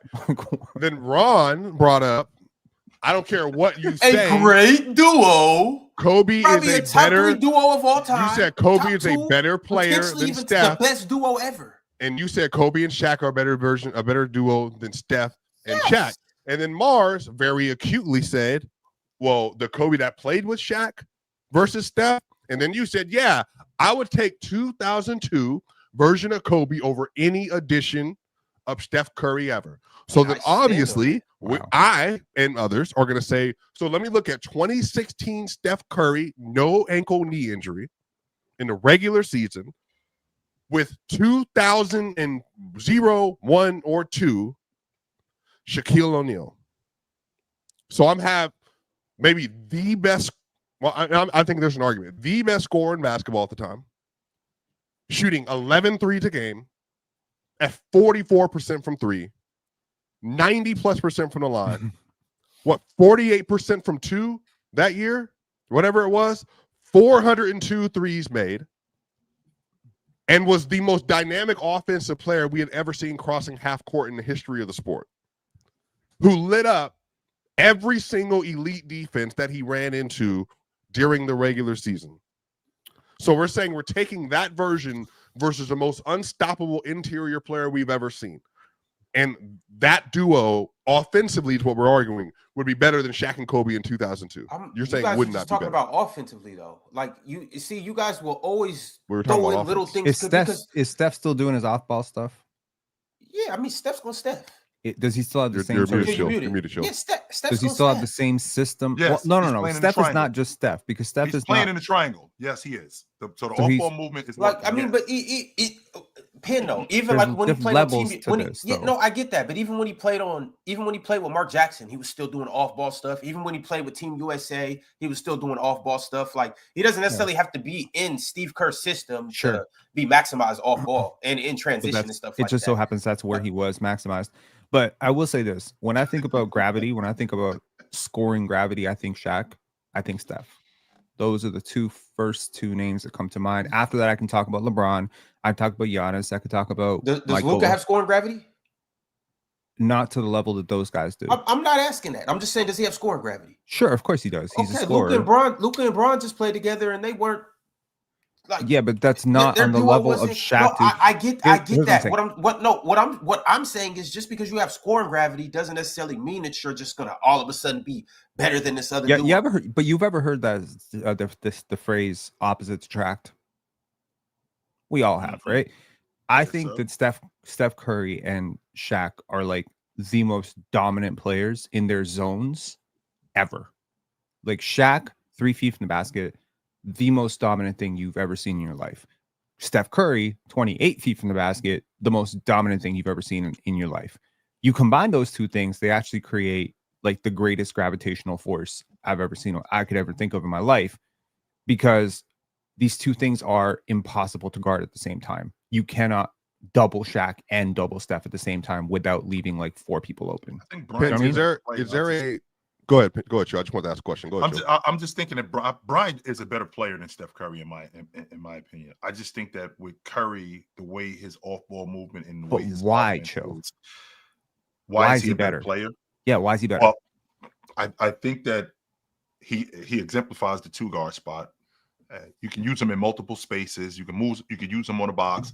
You can put him on the basketball. Not only can you put him on the basketball, you can put him off the basketball, and we can run action for him in different spaces, whether it's in the post, whether it's on the wing. He's great in transition. He's got a great stop and pop game. When we get into when we get on the defensive end of the floor, he's more dynamic. Well, not just more dynamic when we get on the defense. But he is more dynamic. He is more dynamic. He is more diverse. Not just, but he's more diverse. He is more dynamic. Right? Yes. But there's no such thing there's nothing that Kobe does. Nothing that Kobe has ever done that is more efficient than a Steph Curry 3. Nothing. No, that's true. It is fact. And it's not close. Like, it's not like, oh, we're splitting hairs between Michael and Kobe. It's what not does close. that mean, though? Like, you guys, it means a lot. You can lay up, but no, you guys killed. This is why you guys killed me with this. Great around You guys are going to points per possession. Layup is better than Steph This is the most points per possession, and this is the most efficient shot, and this, that, and the third. When you do it, there is ways to do that. Ron, when you do it at the volume that Steph has done it, at the level that he's done it, you do deserve some credit here. We're not talking about a 5-game sample size. We're talking about a 10-year decade of being a heart attack. Okay. What I'm saying is what that does to your spacing.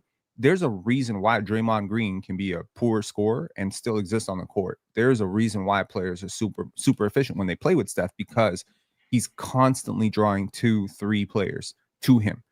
Now, try to do that with Shaquille O'Neal as opposed to Draymond Green and Kevon Looney and all the bums, no offense, offensively bums. That, though. Now Steph played offensively with bums.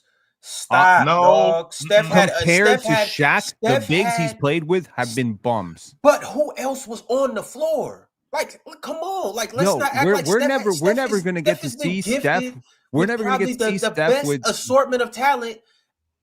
Like, we can run through a lot of guys. Steph has been gifted with quite the treasure chest. Klay Thompson is on the other wing. I'm not saying he's been I'm just saying he never had that dude. A lot of people consider Klay Thompson the top 5 shooter of all time, top 3 shooter of all time. Okay, if he was the second best shooter, not even all time, Ron. He was the second best shooter in the game when you was running around. If you put Steph with Giannis, how do you stop that? Go stop that. How do you now I'm just saying, I think Shaq's better than Giannis, but my point is very simple. There is not an era of basketball. There's nothing that Kobe Bryant can do on the basketball court consistently or at all that is more consistent than Steph Curry threes. And Steph Curry did it on such high volume that the entire argument comes down to aesthetic. The entire argument, and I hear that, and it comes down to diversity. It does come down to diversity because Kobe can do it different ways. So how many threes does Steph shoot with Shaq? And I know this isn't the end all be all. I just want to know what Shaq is not a selfish player. He let him shoot 14, 15. So, okay, he shoots 14, 15 threes. Now, all right, you guys just relax. Before I say this, just park it. Yep. Don't jump off a cliff. Now, that's only 14 possessions. Now, I understand that the threat of it is readily available at any given possession. But you're saying that he's going to get 14 threes. They're not all going to be open. I know we like to think because he's playing with Shaq, they're going to be open. All his threes weren't open when he played with KD, Klay Thompson, Draymond Green, and Boogie Cousins. So all his threes aren't going to be open. Some of them are going to be forced. Some of them are going to be contested. Some of them are going to be off the dribble. Some of them are going to be logo threes. Some of them are going to be bad. And yes, a good chunk of them are going to be open. But I'm saying, like, outside of those 14 possessions, what else are you providing for me on offense? Now, I know Steph is going to get assists. I know Steph is a plus playmaker. He's a plus passer. Steph can get to the hoop. But I'm saying, would it shock you if I told you that Steph Curry was not only better from 3, but he was also better from 2 by 5%? I mean, Steph's a better shooter than Kobe. think that's a little bit Okay, weird. but we're Steph talking. is a We're better not just shooter talking than just Kobe. shooting. But- we're talking about but- finishing. We're talking about floaters. We're talking about efficiency at 2. And Okay, you I'm see, talking here the we go. whole Here we spectrum. go. Pen, Now, here's this is the about to problem. get Pen, nasty. here's This the is problem. finna get It's utterly already there. disgusting. It's already there. You Ron. made it It's It's already finna there, get Ron. utterly disgusting. But No, I here's- did. here's the- But I made it that by saying Shaq or Kobe is better than Steph. You said Yeah. O2. I You made said it that- O2 I Kobe made- is better I than made any it- losing and- Steph. and- I think that's where it came from. So 02, 03 Kobe averaged 30. Bro. In the playoffs. He did not average in the playoffs. So okay. No. In this 02, 03 Kobe averaged 30. 30 Mhm. points, 7 rebounds, 6 assists, 2 steals in a block a night. Okay. You get into the playoffs, he upped that and led the playoffs in scoring more than Shaq. He led the playoffs in scoring with 32 points. Just so a you game. know, that's the same year he had broke the record for the most 40 Steph point Curry game. averages more points in the playoffs. Just so He just so averages you per more points in the possession. playoffs. More per possession. If I break it down per possession, 1 point more per possession. But Yes. here's where Yes. the You hole do. is, Pen. The Here's where league the hole also is. averages more points. It's per like possession 36 than plus 35. It's Yeah, 36 but plus Pen, 35. here's where the hole is in your logic. The hole is in your logic. We just saw it this year with the Boston Celtics, right? Where we're banking on you not being able to shoot consistently. We're banking on that happening. Well, what do you have to go to when that slows down? Well, Bryant had a multitude of things in his game offensively that he could go to besides just playing at the mid-range, besides playing on the box, besides playing when he was a fantastic transition player. Not only was he a fantastic transition player, your game as a defense is effective because I can go to the stripe and knock down free throws. Because I Right. can get to the rim. Now I'm going in here and I'm beating up Who's on better your at big shooting guys. free throws? I think Bryant was at Mm. 85%. Who I gets think Brian to was the saying- line Okay, more? Steph- And by the Steph- way, Steph- to the chat losing their minds over per possession. Chill your ass out. Just because you failed grade 6 math doesn't mean everybody else did. But just for you, I'm gonna break it down for you. Per game, he averages more points per in the playoffs. He averages more points per game. The only reason I was saying per possession was to be kind to Kobe because he played in a slower pace. What do you But if mean y'all he want to go averages there, more we can points go per game. But he also doesn't. But Yeah, but there's a reason why the league averaged less points per possession back then. The league. Yes, they did. The league So was if Kobe's efficient. averaging 35 points per 100 possessions in a league that averages 110, and Mhm. Steph's averaging 36 in a league that's averaging 118. I don't Yes, know the sir. actual numbers. There's obviously going to be a difference But there. It's obviously Steph- not but the Steph same. never Steph scored averaged more and 32. took fewer shots, Mars. Yeah, Steph's more efficient. We've already covered that bridge. We're aware. And of it's not Everyone like is he's not a aware of little bit more efficient. He's a lot a bit more Everyone- efficient. Also, everyone. too, Steph okay, might but be the you most can- efficient And, perimeter and, scorer and I will ever. argue, Yeah, but Shaq you can makes look him at all these more numbers. You efficient. can look at all these numbers and all Shaq this makes stuff. him No, more efficient, okay, Ron. potentially, but you can look He at all will be these the best numbers, player but he's ever also- played with. But Pin, so you always want to take the numbers and Okay. favor it to the point that you're making. So what should we do? We should just go No, with the vibe? no. You don't even know what I'm about to say. What I'm about to say is obviously that era was utterly inefficient. Kobe's Right. efficiency in this era, it looks It's a way lot. different. It looks Way a lot different. better than when I got defenders holding me. I got defenders hugging me. I got less spacing and all of that stuff. Like, come on, Sure. in a wide open game where I can't touch you, what does Kobe look like today? So I can and A lot I don't more want to do that efficient. because Still not a better shooter. I'm not saying he's going to be a better shooter. I'm just saying like He's not a better 3-point shooter. when we match that Yeah, type of but stuff it's up, not it just matters. 3-point shooting, chill. It's like 3-point shooting threat from 38 feet. Okay, Yo, I get like- that, like, but that could be. Kobe- Here's the Kobe difference. Kobe though. is not Pen, shooting from you 38 keep feet. saying that, Pen. The difference is that, and we've seen it, that can be slowed down. We can slow that down. When you got a bunch of other things that what Bryant does that can't be slowed down, especially when he gets going. I'm not gonna argue that Curry when he gets going. What do you mean, cracking the long Chill? ball. What I mean is, like I just said, we just saw the Boston Celtics as a unit shooting the long ball. Once that's not working, okay, what else do you have to go to? That's what's going on with Curry, which is what you're trying to sell me, Ben, because you're telling me that the separator is his ability to shoot the long ball trumps everything else that Bryant does. That just doesn't work with me. And the reason why it doesn't work with me, because Bryant in this particular situation does so many things offensively that he can go to once you slow this down, and he affects the game on the defensive side of the ball way more than your man does. And it's not even close. Like, I know think he's a y'all better really defender. forgetting how good 02, 01, 02, 03, 04. I think y'all really forgetting. And y'all go look back and be like, oh, Kobe had a down year in 04. Ron, Hey, there's Steph a solution can't for fuck that. with 04 Kobe. There's a solution for this. Steph can't fuck with 04 Kobe. That's the solution. No, the solution is All right, the Steph solution is can't the solution tie is plug your Kobe Thursday Bryant's program, Ron. shoes. All right, Plug the can't do it. Thursday playback, Ron. Oh, yeah.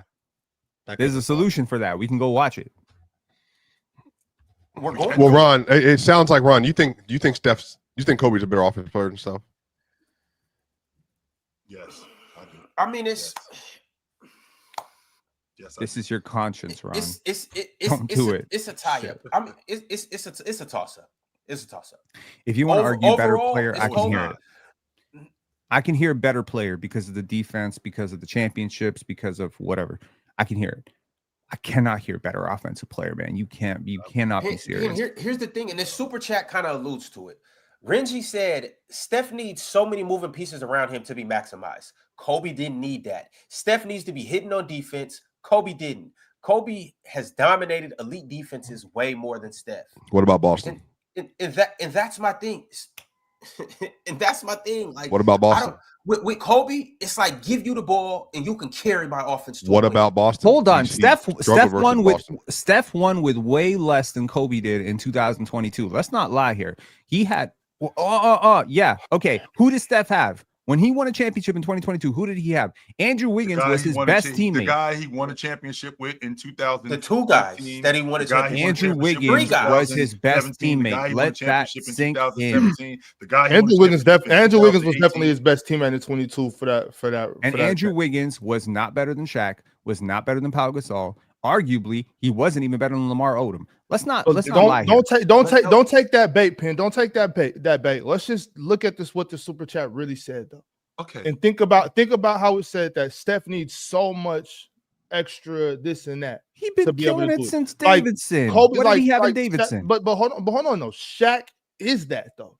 Yeah. Like it's like okay, I can have this guy, but if I would rather have Shaq. It's really that simple. Like the super chat saying, like, I understand that. Like, yes, everybody has to have help to win a championship, no matter if you're great, mediocre, or garbage. You need more than one person. And Shaq is all of that. You know what I'm saying? So it's just kind of like, you know what I'm saying? What are you really saying? They both had a lot of help. Kobe had a lot of help. He had Shaq. Steph had a lot of help. He had Clay, KD, Draymond, Andrew Wiggins in 22. So it's just it go both ways. Obviously, I think a lot of us think that Kobe Bryant is better all time, or better. Maybe some of us think he reached a higher peak. I don't know. This isn't what that's about. This is about fit. And I think Steph Curry's off-ball movement, his gravity off and without the ball and with the ball, due to the way he moves around the court, the way he runs around the court. I think it's just more. I think it complements Shaq a little more. And there's nothing wrong. There's nothing wrong with us saying that. How many we're talking about basketball. Like, how many championships did Chris Webber win with Steph? None, because he ain't win no without Steph. He don't need Steph. Man. We was good. We was straight without Steph. I'm saying if you replaced, I'm asking a serious question. If you replace Chris Draymond Green, if you replace Draymond Green with Chris Webber, how many championships did they win? Steph, if you got if you do what?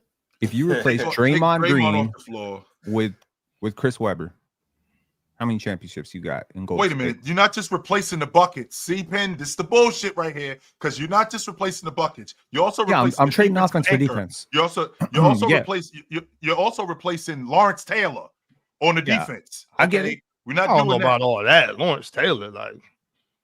Okay, Draymond Green. Draymond Green. Hello. Hey, y'all done made me come out of class.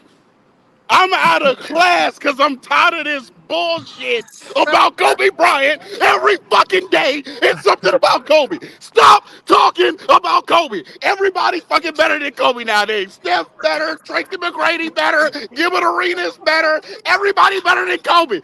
Okay, we got it. Move on. Stop talking about Kobe. I'm at school acting a fool. Hey, how you doing? I'm good. Look at the security stepping on me right now. I'm good. Stop talking about Kobe. Damn, we got it. Y'all niggas don't like him. You hate on him every chance you get. We got it. It's cool. Damn. Next subject, Ron. Superchat. Something. Golly. I would I don't think say anybody this- said that Steph this- was better than Kobe. I know I didn't. This say that. segment was started on Kobe by Ron. just to be clear about this, no one else brought him up but Ron. So I just want to make sure that was very well known. It wasn't. It wasn't. He was talking about Steph and Shaq, and then you turned it to Kobe. I like what this No, court this is- reporter this is the role thing, that though. Swipe is taking on right now. It's pretty cool. Guys, Keeping everyone accountable. He's telling the truth though. We didn't. He is telling the truth. It was you. It was all Yes, you. and you guys forced my hand to bring Kobe Bryant into this because you guys said that Shaq and Kobe or Shaq and Steph would be the best duo ever. You know what this sounds I like? didn't It sounds see like gaslighting. Shaq and Kobe be Wait, arguably the best duo ever. Do you think Shaq and Kobe are the best duo ever? They are. I mean, Kareem and Magic is once again that's one of them flip a coin Michael, type of things. Scotty. Mike and Scotty was bad than the motherfucker, but they weren't better than Kareem and Magic, and they weren't better than Shaq and Kobe. Yes, they were. Why weren't they better? Y'all can say what y'all What? want. Y'all can feel that way. Like I don't 6-0, Ron. Okay, and like it's a lot of different nuances to that we can say. Just because a Bro had to duo go won, play baseball to give everyone else a chance. Just because a duo won more doesn't mean that they were better. A lot of you guys are arguing that KD and Steph was better than some duos that won more than them. I'm like just because LeBron you and won D more. Wade. If you want to talk straight talent, LeBron and D Wade got them cleared. Got who? But everybody, they're the most talented duo ever. Yeah, I mean, I don't think that they're better than Shaq and Kobe, but once again, like Shaq is who he is and Kobe is who he is. They're two an immovable force and an unstoppable object. Like, like I don't.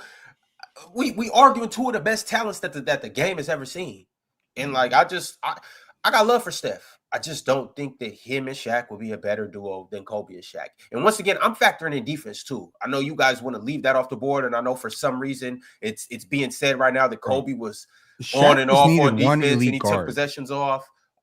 I'm talking about 02, 03 Kobe, where you're not I just getting had never nothing. heard the perspective Shaq made it to the that you finals thought that with that version of 95 Kobe penny. was better than 2016 Steph. I just told you. Hold on. Shaq made it to the finals with 3 different guards: Penny, D Wade, and Kobe. Right?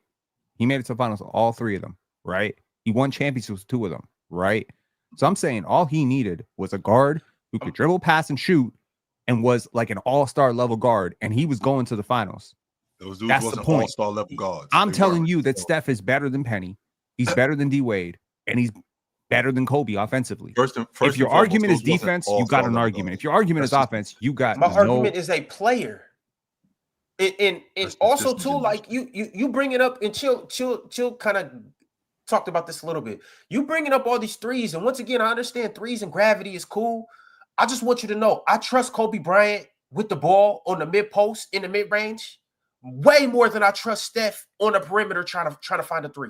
And what do you need next to I Shaq more? A mid-range shooter or a long ball assassin? Well, it seems like they made it work, Penn. Well, I don't You think know, Shaq. it Shaq, seems like they Shaq made it never work. really. Shaq Didn't never they? really had that type of shooter. Like he never really had a Steph type of shooter, unless you're gonna go back to Chris Jackson in So college. he ain't played with Ray Allen in 2011. I mean, he did, but not on the level of Ray Allen in 2001. If Shaq had played with Ray Allen 2001, if Shaq had played with Reggie Miller 20, sorry, I don't want to say 20, 90, 96. 2011 Shaq, he was over. No, 2011 Shaq was finished at that time. He was finished. That's an unfair comparison. You're a hater. I do think Steph is being, for some reason, pigeonholed as just a 3-point shooter, not an elite scorer. I think that's interesting. I mean, Kobe's he's not, a Kobe's touchdown not lead getting scorer. scored. It's not that's interesting, Penn's Swiper. It's stance. crazy. That was Penn's, but Penn, that's your stance. No, Your my stance stance is your- he's better from every single level. No, of that's scoring. not. You said Yes. no. That's He is true. more efficient at literally every zone of the court, no matter where. So is you're talking Devin about- Booker. And Devin Is Booker Devin is not Booker better a than better Bryant scorer as a than Bucket. Kobe? No, he is not. This is what I'm Is saying. Devin You Booker guys more let these efficient from numbers every zone? fuck your head up and let the game go bad. in the paint? He is You not. guys he is let not a these better- numbers get to your I'll head. look up the night. I can assure you Devin and your Booker's going to logic be just more goes out efficient the at the rim. window. No, he is Devin not. Booker at the rim. Let's see. Mm-mm. Devin Booker. Your logic just cannonballs off the top floor. 69% of the rim, Just because 70%, 68%, 68%, 63%, 69%, 63%. That's the last 7 years of Devin Booker. Let's see if Kobe even touched those numbers. This is all because Real Talk came on and crashed out. Oh Now, wow, King, Kobe! your hat Kobe made you never. say Kobe that. got Take past the hat off. 65% once. in his prime. Once. 60%, 60%, But- 60%, 61, 64. But air attacks. Okay, look. Here's Air the thing. attack Steph, then. Hold on. Nah, take that hat off, bro. I'm not doing that because here's the thing. Devin Booker plays like Kobe. He modeled his game after Kobe, but he's not as good as Kobe. So I'm gonna tax him because I don't think he's better than Kobe. We know. Because if Devin Booker had to deal with the monsters that Kobe had to deal with in the paint, I guarantee you those percentages going to go down. Why you like Come on, him? Ron, let's Hold But on. you ain't as good as him. We saw mid-range efficiency go up over the last few years. Have we not? We have. With a lot of stars start shooting 4 or 5% better from mid-range. Why? Because teams are not guarding mid-range. So that's my point. It does matter who you played against. So if you're gonna go try, you're it's a lot easier to get a layup for Devin Booker over, I don't know, Oso Iguodaro, who's on his team, or James Wiseman or something like that, than it is to get it over Hakeem and Shaq. Okay, so I'm just saying the paint was a lot more congested in Kobe's era. So I'm going to give Kobe the benefit of the doubt. Unless you're like 74, 70, like D Wade, I could argue he's better. He played in a similar era.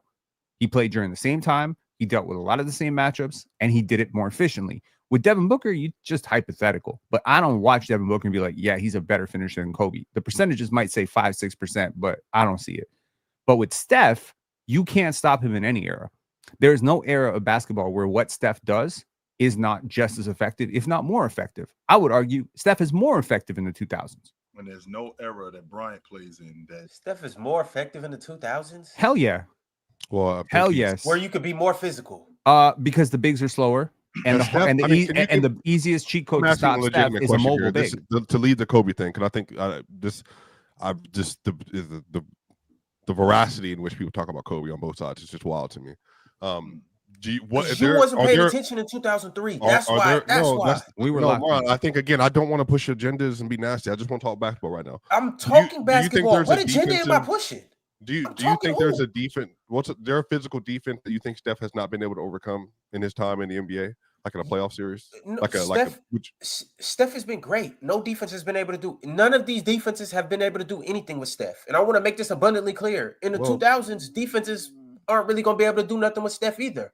But it is what we can all agree that it's going to be harder because So- the defenders are going to be able to be more physical. And so that's the- just that. So Steph's worst scoring series that I'm seeing in the last several years, you had the Cleveland series in the 18. finals, which he was 2018. What'd you say? 2018. Yeah, 2018. Yeah, 2018. Then you had the 19 series versus Houston. But I think was he injured that year, Mars? That what happened in that series? He had a hand injury. I can't remember exactly. Yeah, what that it was the injury series. His worst scoring series of his like sort of prime non-injury is the Lakers series. But you remember they had, Jordan Poole was garbage, Klay Thompson was garbage, Anthony Davis was switching out like a madman in that series. Like he still was good, but that was like a in terms of just overall efficiency, he was a minus as a scorer in that series. But if you look at Steph's resume, man, like I mean, honestly, and so all relative true shooting is for the people out here that are going to freak out. Literally, all it is saying versus the opponent, like how well did you perform as a scorer? And like all his series are great for the most part. He legitimately has been one of the best playoff scorers ever. But I do think to the point though, like what would he struggle in a different era with a different kind of team in the 2000s? I think that's a legitimate question. I would say though, and Mars again, please correct me if I'm wrong, because you used to be a Warriors fan. I would say that the 2020 team that Steph had with Kelly Oubre and them, was that his worst offensively skilled team that he's ever been on? Yes. And then in his prime, I mean, what would he 32 on like 67 that year or something like that? I think he was like a +9. Like, I think Steph has 32 been able, minutes, by the way, too. In 32 minutes a game. Too. Yeah, he when Steph has had to get it, chill, and he's had to become like that kind of player on ball, he has gone haywire. I just think he just didn't get a lot of chances to do that because they just didn't need him to do that. I mean, I'm saying like the team, they just didn't need him to perform as like a high volume on ball player all the time. I think because he had really good teams around him, he didn't need to do that. But I think Steph, if it was a different era and a worse era for him, because he wouldn't want him in the championships, I do think he would have been a really, really, really dominant on ball scorer. But for his sake, they just didn't do that a lot because smaller guards wouldn't last. I don't think Steph would be playing till 38 if he was in a situation like that.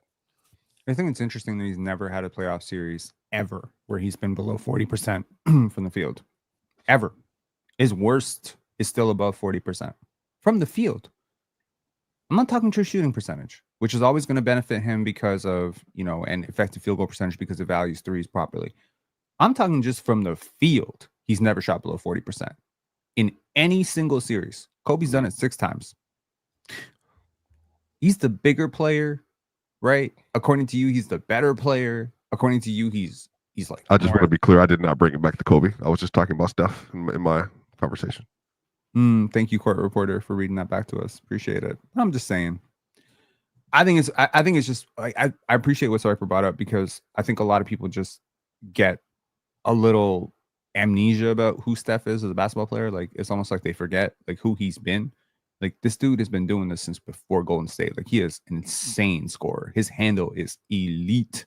Okay. But because he does this one other thing super duper well, within the Warriors offense, people think he's like a system player or some shit like that. Like if you just let this guy cook in the park, like he's going to drop you. Like he's going to drop 50, 60, 70, 80, 90 in a program anytime.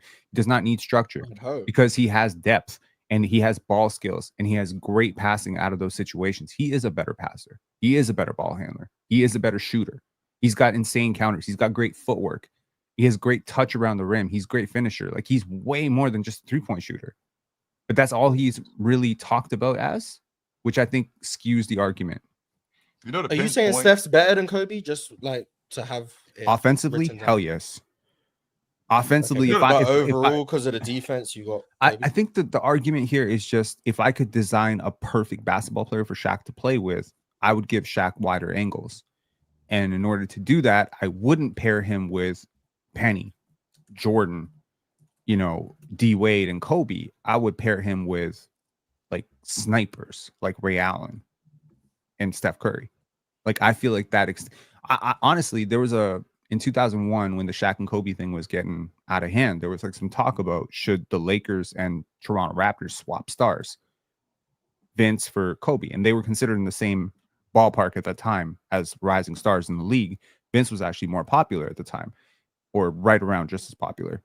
And I thought that might have actually helped because, Vince was developing into this super high volume 3-point shooter. And I, at least at the time, thought that would really, really help Shaquille O'Neal, just working with a guy who can give him even more space. For all of Kobe's great strengths, he was not the most respected jump shooter on threes. Did a lot of mid-range pull-up stuff. So I just think giving Shaq those wider angles would help. Penn, to your point, really, I know we got to move on, Ron, but to Penn's point, in 3 years at Davidson, Steph Curry scored 2,600 points, which means that if he played 4 years, he was on pace to being the all-time leading scorer in college basketball history. I just want to put that out. Was that before or after he met Steve Kerr? It was before, right? That was before he met Steve Kerr. Yes. Is that before or after he played with Draymond Green? That was before, sir. Yes. That's before he teamed up with Klay Thompson? That's before Kevin Durant became a snake? He hadn't met any of them dudes yet. Okay, cool. He hadn't met any I was just confirming that the timeline is correct. So the court reporters got it. Okay, cool. Yes. He hadn't met any of them dudes yet. Nope. All right, fellas. That was a good discussion. Shout out Kobe, shout out Steph, and definitely shout out the Diesel, Shaquille O'Neal. In case you missed it yesterday, go back and check out the press box. They put on a hell of a show for their second episode. Make sure you go back and tap back in if you didn't.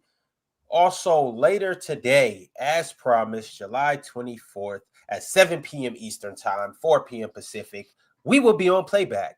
And you know what we'll be doing on playback? We are going to turn the clock back. Maybe we'll go watch some Shaq. Maybe we'll go watch some Kobe. Maybe, just maybe, we'll go watch a throwback Steph game. Or maybe, just maybe, we'll watch Wilt's 100-point game. Whatever it may be. Because we won't know until we get there.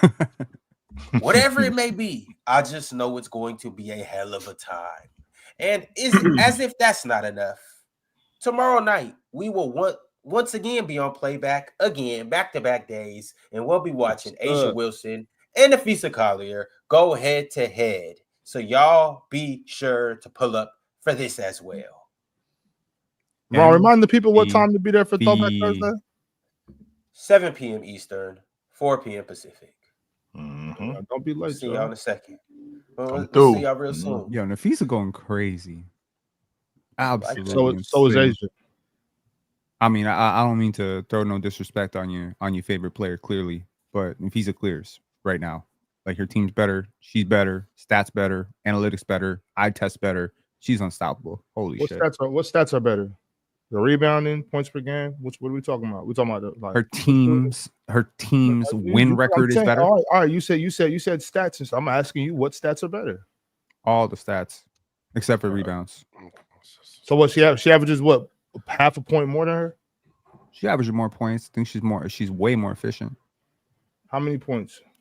Nafi this year, I was looking to at answer the question directly, is averaging 23 points a game, 7.6 rebounds, 3.4 assists, 1.7 steals, and 1.7 blocks. Asia Wilson, is the averaging same 2.5 season. blocks? Huh? Yeah. Is averaging 2.5 blocks? Yeah, so 22.4 points a game for Asia. She's averaging 9.3 rebounds, and she's averaging 1.6 steals and 2.4 blocks per game. Imagine that. Check the win shares, bro. Check the win shares. Oh yeah. Imagine that. Imagine still living in early June when you know how much win shares are also when Asia started off a little slow. Y'all thought she was over. I don't think she's over. I'm just no, saying sir. No, sir. And No, Hey, I just want to say the No, WNBA is in a very good place right now because your two best players are both 28. Both of those two are 28, and I mean they're essentially smack dab in the middle of their primes. They both got bomb squads, so like the next 3-4 years is set up for them to really like continue to be great. Then you have up and coming other stars. WNBA is just in a real good spot, so I'm happy to be here and I'm happy to be witnessing greatness between these two. you said the two best players are 28. Nafisa and Asia are both 28. Oh, okay. I was gonna say Paige Becker's 23. But she's not one of the best two players. Okay. Or 10, but I know. But she having a better rookie season than Caitlin Clark. no, she's not. Yeah, she is. She is. No, she's not. Like, not That even was wrong, close. Here goes Penn with this. Not head even again. close. That was efficient. extremely Really not even close. But More efficient. hey, shout out to Paige. Way She's gonna more get efficient. she's gonna get rookie of the year. She's not gonna get MVP consideration like Caitlin got last year. Shouldn't She's have not gotten gonna it. make the playoffs like Caitlin did last year. She's Shouldn't have not made gonna it. take a team that was in the lottery and drafted her first place and turn them all of a sudden into a playoff team over 1 year like Caitlin did last year. Run the poll. She's not gonna lead the league in assists like Caitlin did last year. Run the poll, Ron. But She's not going to be first team All Pro like like Caitlin was Caitlin did last year. year. Run the that's not poll, gonna Ron. happen. Paige or Caitlin. Run the She's poll. not gonna average as many points like Caitlin did last year. But No. I mean, shout out to her though. She balling right now. But I'll run a poll for you, Pin. But in the meantime, while I'm running that poll, fellas, before we get into the crunch time chats, and then for the last hour, we will be doing players 76 to 100, so we can finish off our top 100 list. Let's do it. Before we get to that, it is something that I've been wanting to present to you guys for a while. Obviously, it's Thursday and it's Throwback Thursday, so we're gonna go back into the time machine and look at some old tape. But I want to go way, way, way, way back in time.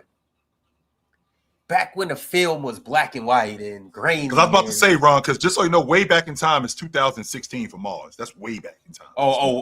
We're going light years back in time then. I want to go back to a time where there was a legendary MVP race where 4 people potentially could have won it. And I just want to know you guys' thoughts on this. 1962. Bill Russell ended up winning MVP. His numbers were 18.9 points per game, 23.6 rebounds per game, and he played 45 minutes per game. God damn. Over 76 games. You had Wilt Chamberlain, who averaged an eye-popping 50 points per game, 25.7 rebounds per game. He played 48 minutes per game, and he did that for 80 games.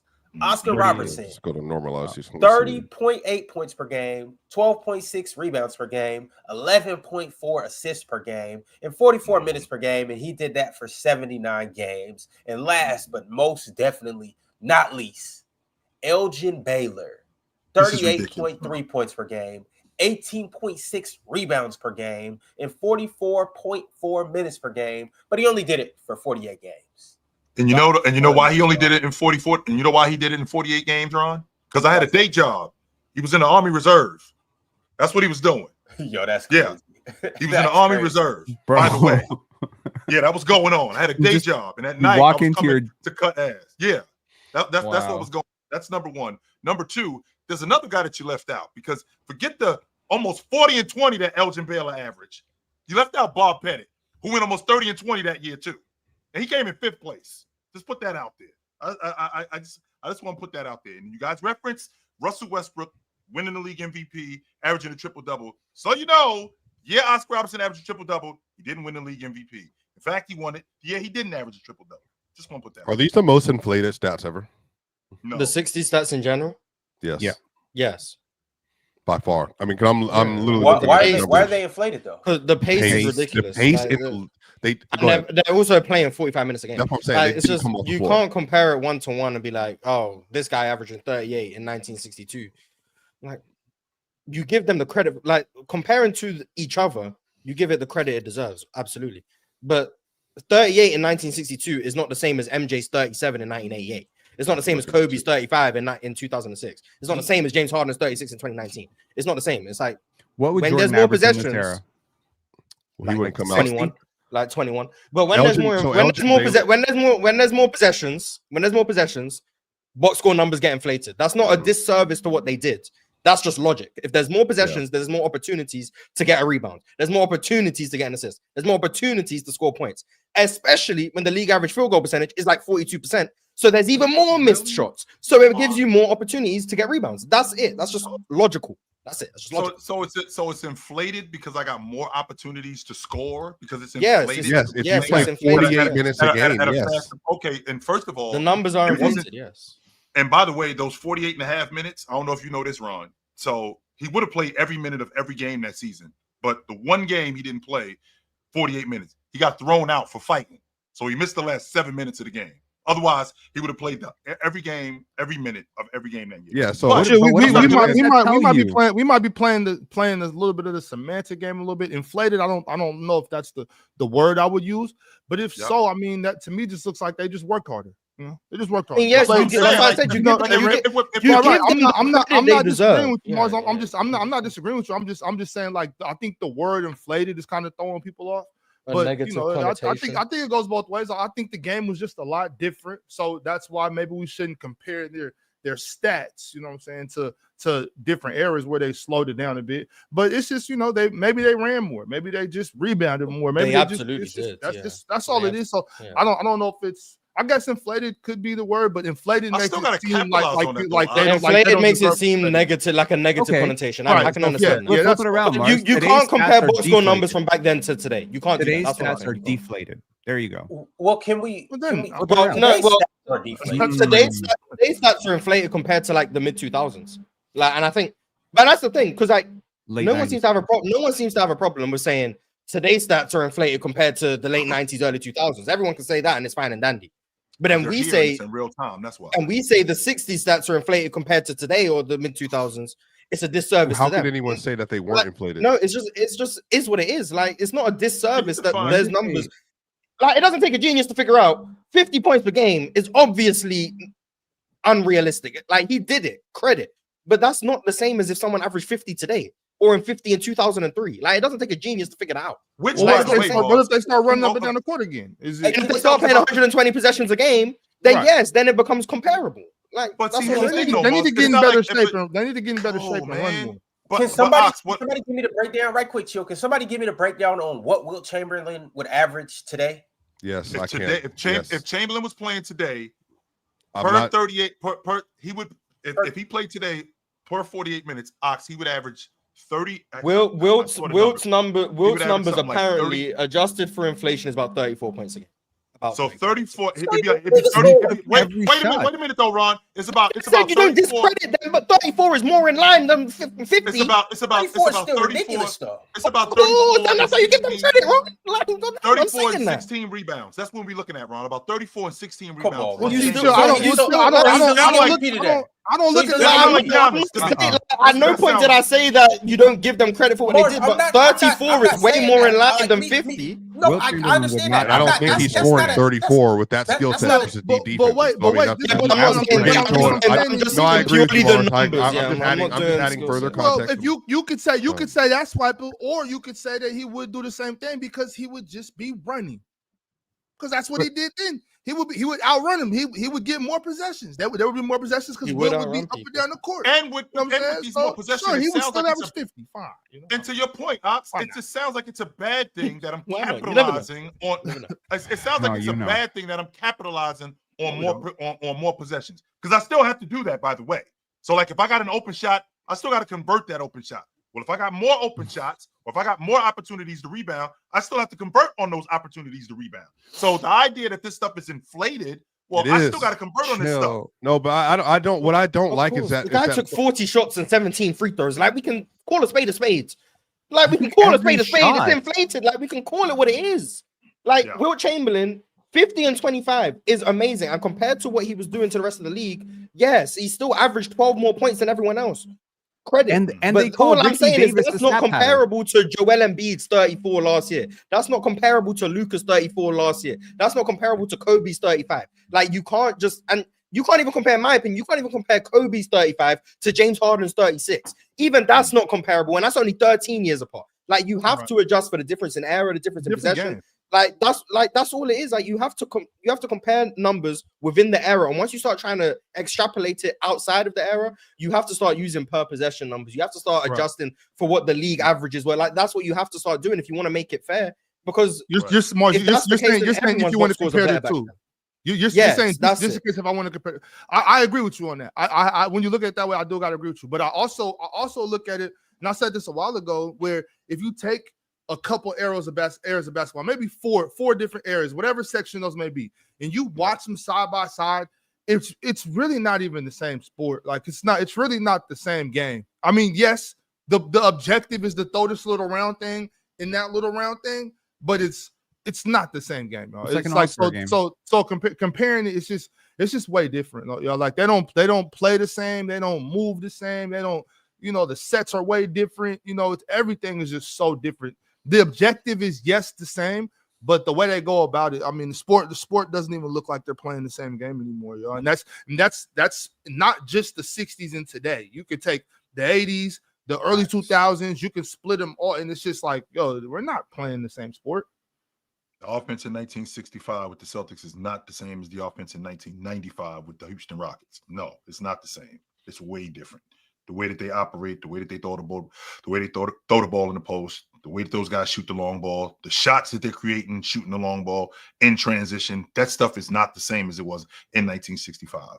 But my stance has still been, I can appreciate the idea of there being more possessions, but with there being more possessions, I still have to take advantage of that stuff. Chill. That's what I'm thinking more than anything. What would happen if we shrunk the shot clock down to 14?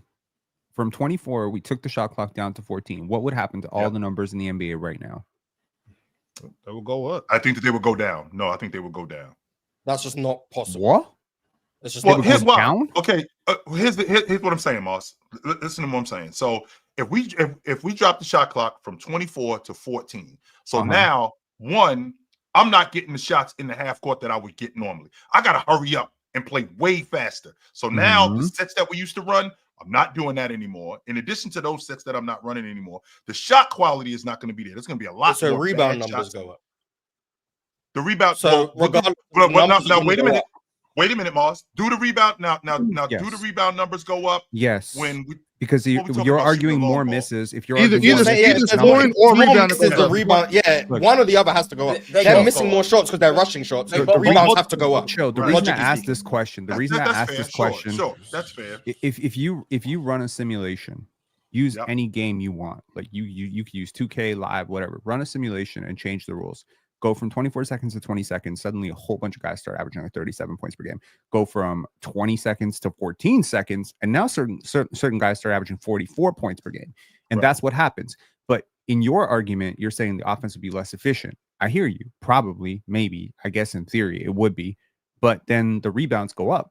more misses, more Right. rebounds, No, but the right? pin, you ain't got to do that. It's the same thing with science. If you Right. run friction against the surface, it's gonna get hotter. Typically, when you narrow the amount of time you have, and you still have the objective to score, everything goes up because you have to I score. agree with you. Everything gets faster. Points go up, rebounds go up, assists go up. That's just the Efficiency. way it works. It's the same Efficiency thing that could go happened down, in the right? 1960s. They were playing efficiency will extremely go down. fast. Turnovers go and up. everybody was on the floor. So all the numbers, the entire game, everything would go up. I agree That's with just you. basic go up. basic math. But Turnovers Spike, go up isn't the also. difference? Yeah, but isn't that's the what difference happened. now why I that- don't respect The Steve most Nash turnovers 72. ever happened when we don't have numbers before like 74, but the late 70s is when the most turnovers ever happened, and that's still when the league was extremely fast.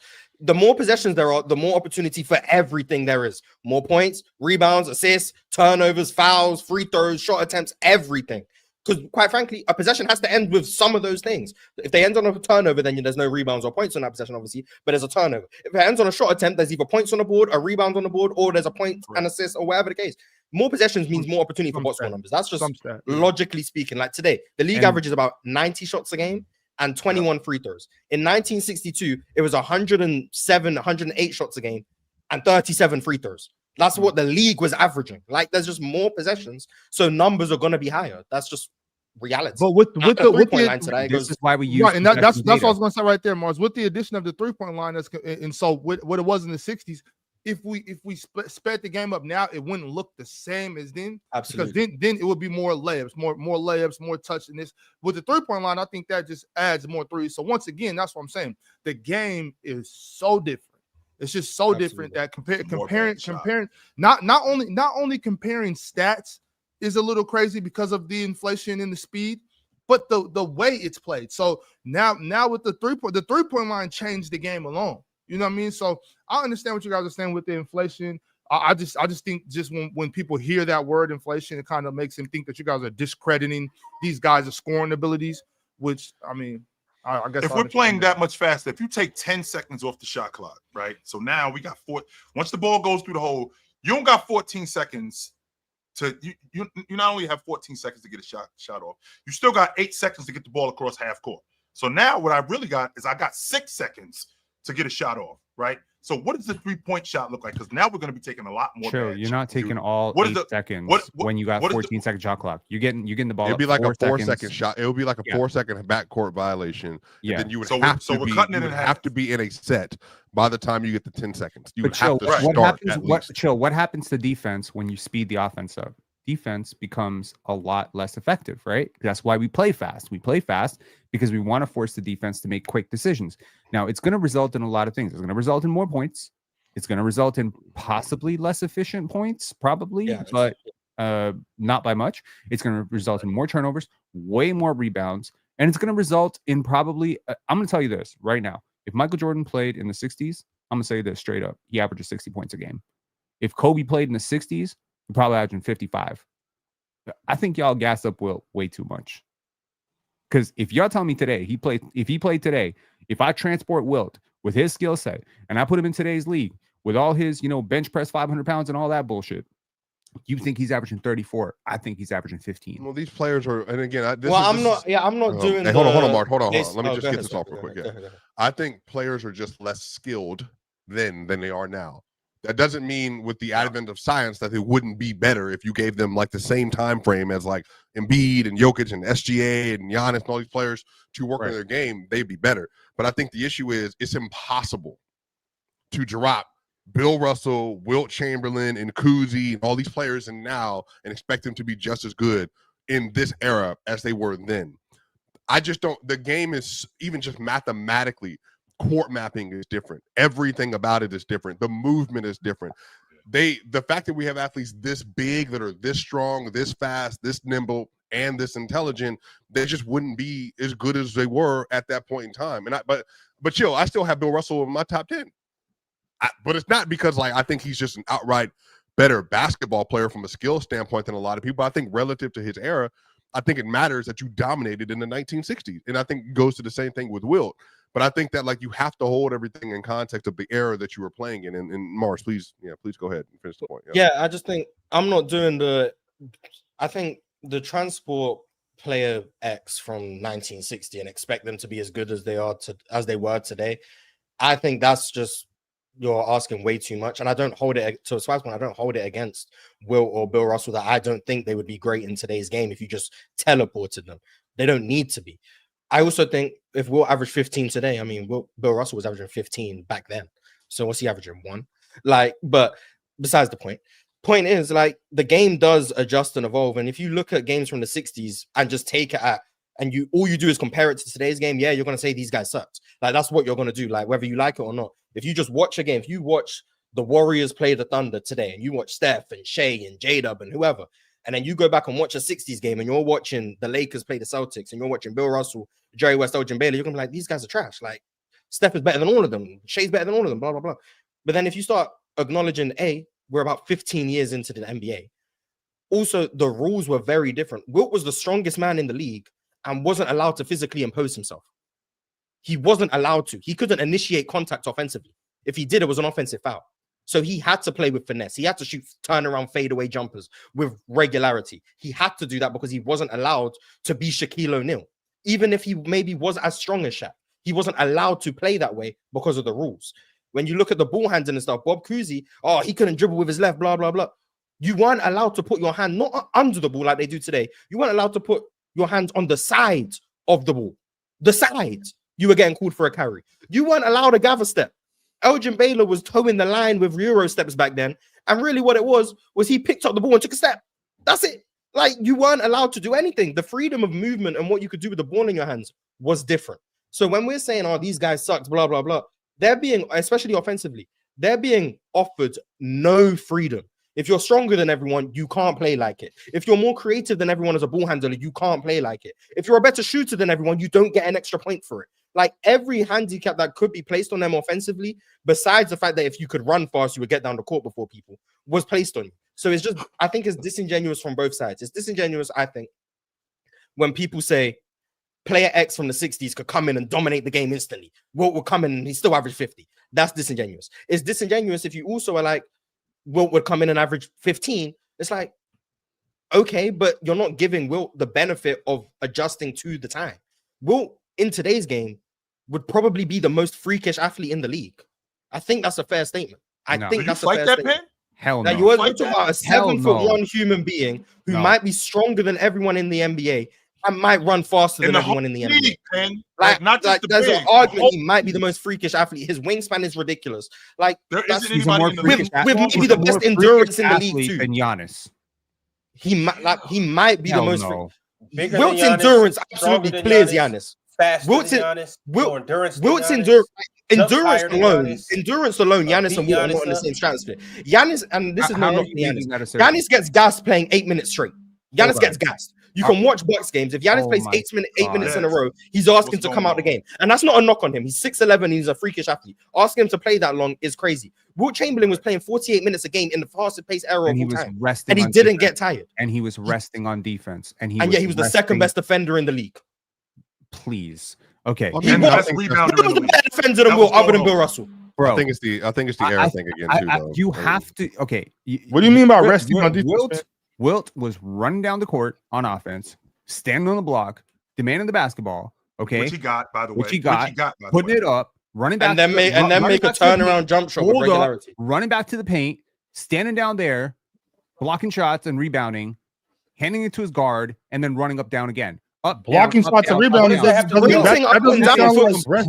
Sprinting up and down for 48 minutes a game is not easy. To be fair, historically, Wilt Chamberlain was also an elite track athlete too. Yes, I understand that. There's a lot of athletes. There's a lot of players who've been elite track athletes. Yeah, I don't know, but I'm saying, Penn, I don't know of a 7-foot sprinter. I'm saying he was. He did high jump too. Not even, and he was the strongest man in the league. But look, can you imagine a 7'1" human who's the fastest player in the league, jumps higher than everyone, and is stronger than everyone? We're saying that's not a freakish athlete. Are we serious? I'm telling you, Giannis. Well, Mars, if he played for the Toronto Raptors, we'd have to sit here and listen to Penn tell us about. He ran track since he was 6. He has more endurance. In what world is someone the fastest, strongest, and jumps higher than everyone? It's just Wilt. All I said was he might be the most freakish athlete. Wilt is a great athlete. I don't think he would be as glaringly obviously the great athlete that he was back then. You Today, think but to be fair though, Penn, by the 2009, so peak Usain Bolt was 2008. By the time we get to 2068, bro, I mean, it's going to be a wash. Like, he's not even going to be like one of the best athletes ever that's walked on the track. We got to hear about how track progression athletes was. The fastest big, the the fastest big in the league today, the fastest big in the league today is a player that you probably haven't heard of. Or maybe you have heard of. Chomshay, is that who it is? It is, actually. Yeah, if you've watched him play, he beats everyone down the court every single Who's he time. play for? The Raptors. He was the 57th pick out of NBA Africa. Yeah. Yep. Yo, he is so fast. I swear to God. How big is he, Penn? Legit. 6'11". 6'11". So add 2 extra inches to that and make him run faster, and then you might have one. And add 60 more pounds He's too. got crazy I endurance. bet he's a beanpole. I bet he's a beanpole. No, he's not. He's not a beanpole. not Wilt was. He's not Wilt, but Wilt he's was not like a bean. 275. Chill. He's like 250. 250, Okay, and he was the youngest 275. player in the league last year. What I'm saying is this guy's a freak athlete. He is what I consider a pretty freakish athlete. He's not Wilt, but he's a freak athlete. He runs up and down the court. He demands the ball. He stands in the post. He literally thinks basketball is still in the 60s. That's how he plays basketball. He runs up and down the court like it's the 60s. He demands post-ups like it's the 70s. He does not understand modern concepts, and therefore he's unplayable. Cannot play in the NBA right now. Okay? What I'm saying is everybody wants to say that Wilt would do this and Wilt would do that. I don't have Wilt above Bill Russell for one reason, because I think Bill Russell wins championships in every era. I don't think Wilt necessarily. Bill Russell today would be winning championships. Yes. If you put him on a minimum contract and put him on the Thunder, yeah. Oh my God, no. Bill Russell's ability to process information on the court, defensively and offensively. I think he's the best defender ever. Again, relative. If Bill Russell was in this era today versus Jokic and Embiid and the rest of these dudes, he would be getting decimated. I'm not even trying to like be disrespectful. It would be the same thing. He would be a great defender. I don't understand how you he would be a great defender, and he would still be getting boxed. But Bill Russell beat Wilt Chamberlain. Wilt's not as basketball's not a one-on-one sport. No, but I'm saying Wilt is already. I've already said this though, Penn. Could have fooled me. Wilt is not as skilled as these other players because we have 60 more years. 60 years. But Bill Russell wasn't skilled for the time. And so I'm saying that if you moved him to today, then yeah, like it would. I mean, think about what Hakeem would have did to him in 1995, just 30 years later. The same people telling me Jokic would kill Russell are the same people sitting here saying, "Oh, but he got boxed up by Alex Caruso." Like, stop it, stop this bullshit. Caruso like that, but even Mars isn't like that. One-on-one. It's just scheme defense. Like it's just. But even then, like I think this idea that if you just put Bill Russell on an island, Penn. I'm asking you, really, Penn, really, if you put Bill Russell on an island couldn't guard Wilt, and that's not a knock on Bill Russell, but even he acknowledges he couldn't guard Wilt one-on-one. If you gave him Embiid, he's never seen a face-up big like that in his life, and Embiid at 7'1" and 300 pounds is. I'm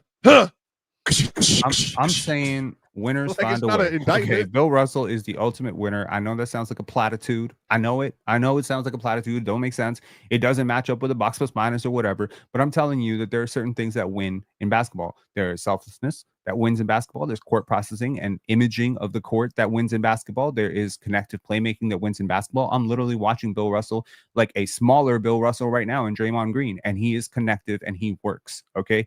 So if Bill Russell is playing today, I guarantee you he would develop like a pull-up jumper or a standstill set shot jumper or whatever. That when he played in the 60s, he was able to knock down an elbow. Yeah, he never lived at the rim. He took a fair he just didn't have great touch. He didn't have great touch. He didn't have great touch around the rim. Offensively limited. Like we can call a spade a spade. He was offensively limited, especially as a scorer. He was offensively limited, but he was fast. He was a decent ball handler. He was not as fast as Wilt, but he was a good he was a great athlete, actually. Amazing athlete, yeah. The second best athlete in the league. Right. Again, unlike Wilt, he had a great connective playmaking archetype that he could fit into. So he didn't need to be a star. He blocked shots off the rim to get the backboard to get the pass. He was smart. He was very smart. He was incredibly smart. So I think that intelligence transfers, and that's why I think Scottie Pippen. But anyone you reading articles, any of Wilt's teammates, Wilt was smart. No one has ever said Wilt wasn't smart. I've listened to hours and hours of interviews of him. I don't disagree that he was smart. He was incredibly smart.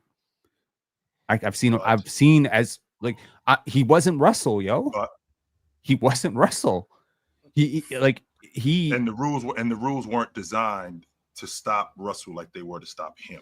I also think the That's competition wasn't designed to stop Russell the way it was. Okay, first of all, Should, the night that he scored 100 points. Is it because Wilt was having fun and he didn't have to deal with as much racism in Boston? Is that like what's the problem with Wilt? Wilt was an amazing basketball player. I don't see what it doesn't make sense that you can be like, Wilt would average 15 today, but Bill Russell's gonna be a champion regardless. This has to be one of those hater agendas. Never said that. I said you can't say. I don't think you can say Wilt would average 15, but Russell's just gonna win championships in every era. I think that's there's no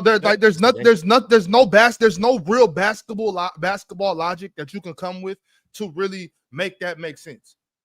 That Russell was better than Wilt. Wilt was a more talented player. There's not one person. I don't think there's one person up here who thinks that whatever. Like it doesn't make. I didn't say anything about what Bill Russell would average. I said he would win championships because he won championships then, and I believe that what he does. If he played for the Washington Wizards, he would not win championships. Wilt won 2 championships. Wilt won 2. Was Draymond winning in the year? And to answer your question, Penn, I think Chamberlain's better than Russell. You might be the only person up here who thinks that. Are you? No, I think Ron thinks that. I think Ox thinks that. I don't know what Swiper thinks. Oh dear God! I also think Wilt at his best was a better player than Bill Russell was too. I just value Bill Russell's longevity, career accumulation. I don't Wilt at his best, the late 60s, 65 to 68, I think is a better player than Bill Russell ever was.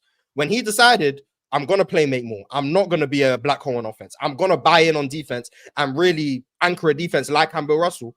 The only team in Bill Russell's career that had a better defense than the Celtics team was a defense anchored by Wilt Chamberlain in 67. It was the only team that ever managed to do it. When Wilt Chamberlain fully bought into being Bill Russell, he was Bill Russell better than Bill Russell was. He did it better than him because he could score better, he could pass better, he could defend at a similar level. And he just didn't buy into it for his whole career. And that's why I'm higher on Bill Russell for his career. But Wilt Chamberlain is, in my opinion, undoubtedly a better, more talented basketball player than Bill Russell was. I don't even think it's a conversation. More talented. He's clearly more talented. He just didn't buy into what it took to win like Bill Russell did. And that's why, once again, I'm higher on Bill Russell. Everyone knows I call Bill Russell the GOAT. I think because of his career, what he did from 57 to 69, he knew what it took to win from the jump. He knew what he had to do. That's called IQ. That's called selflessness. All of the things you said. But when Wilt Chamberlain either got told to do it or understood what it took, he did it better than Bill Russell could do it. He did it better than him. Like, that's undeniable. He led the league in field goal percentage. He scored more points. He was a better passer. He didn't hold the ball. He wasn't a black hole. He defended at a similar level. He was a better rebounder on both sides of the ball. He was better at everything. Better defender. Besides maybe some defense. Yes. And even then, he was some defense on all-time defender. And by the way, Penn, coincidentally, when he actually bought into doing what Bill Russell did, who did Bill Russell lose to? Wilt Chamberlain.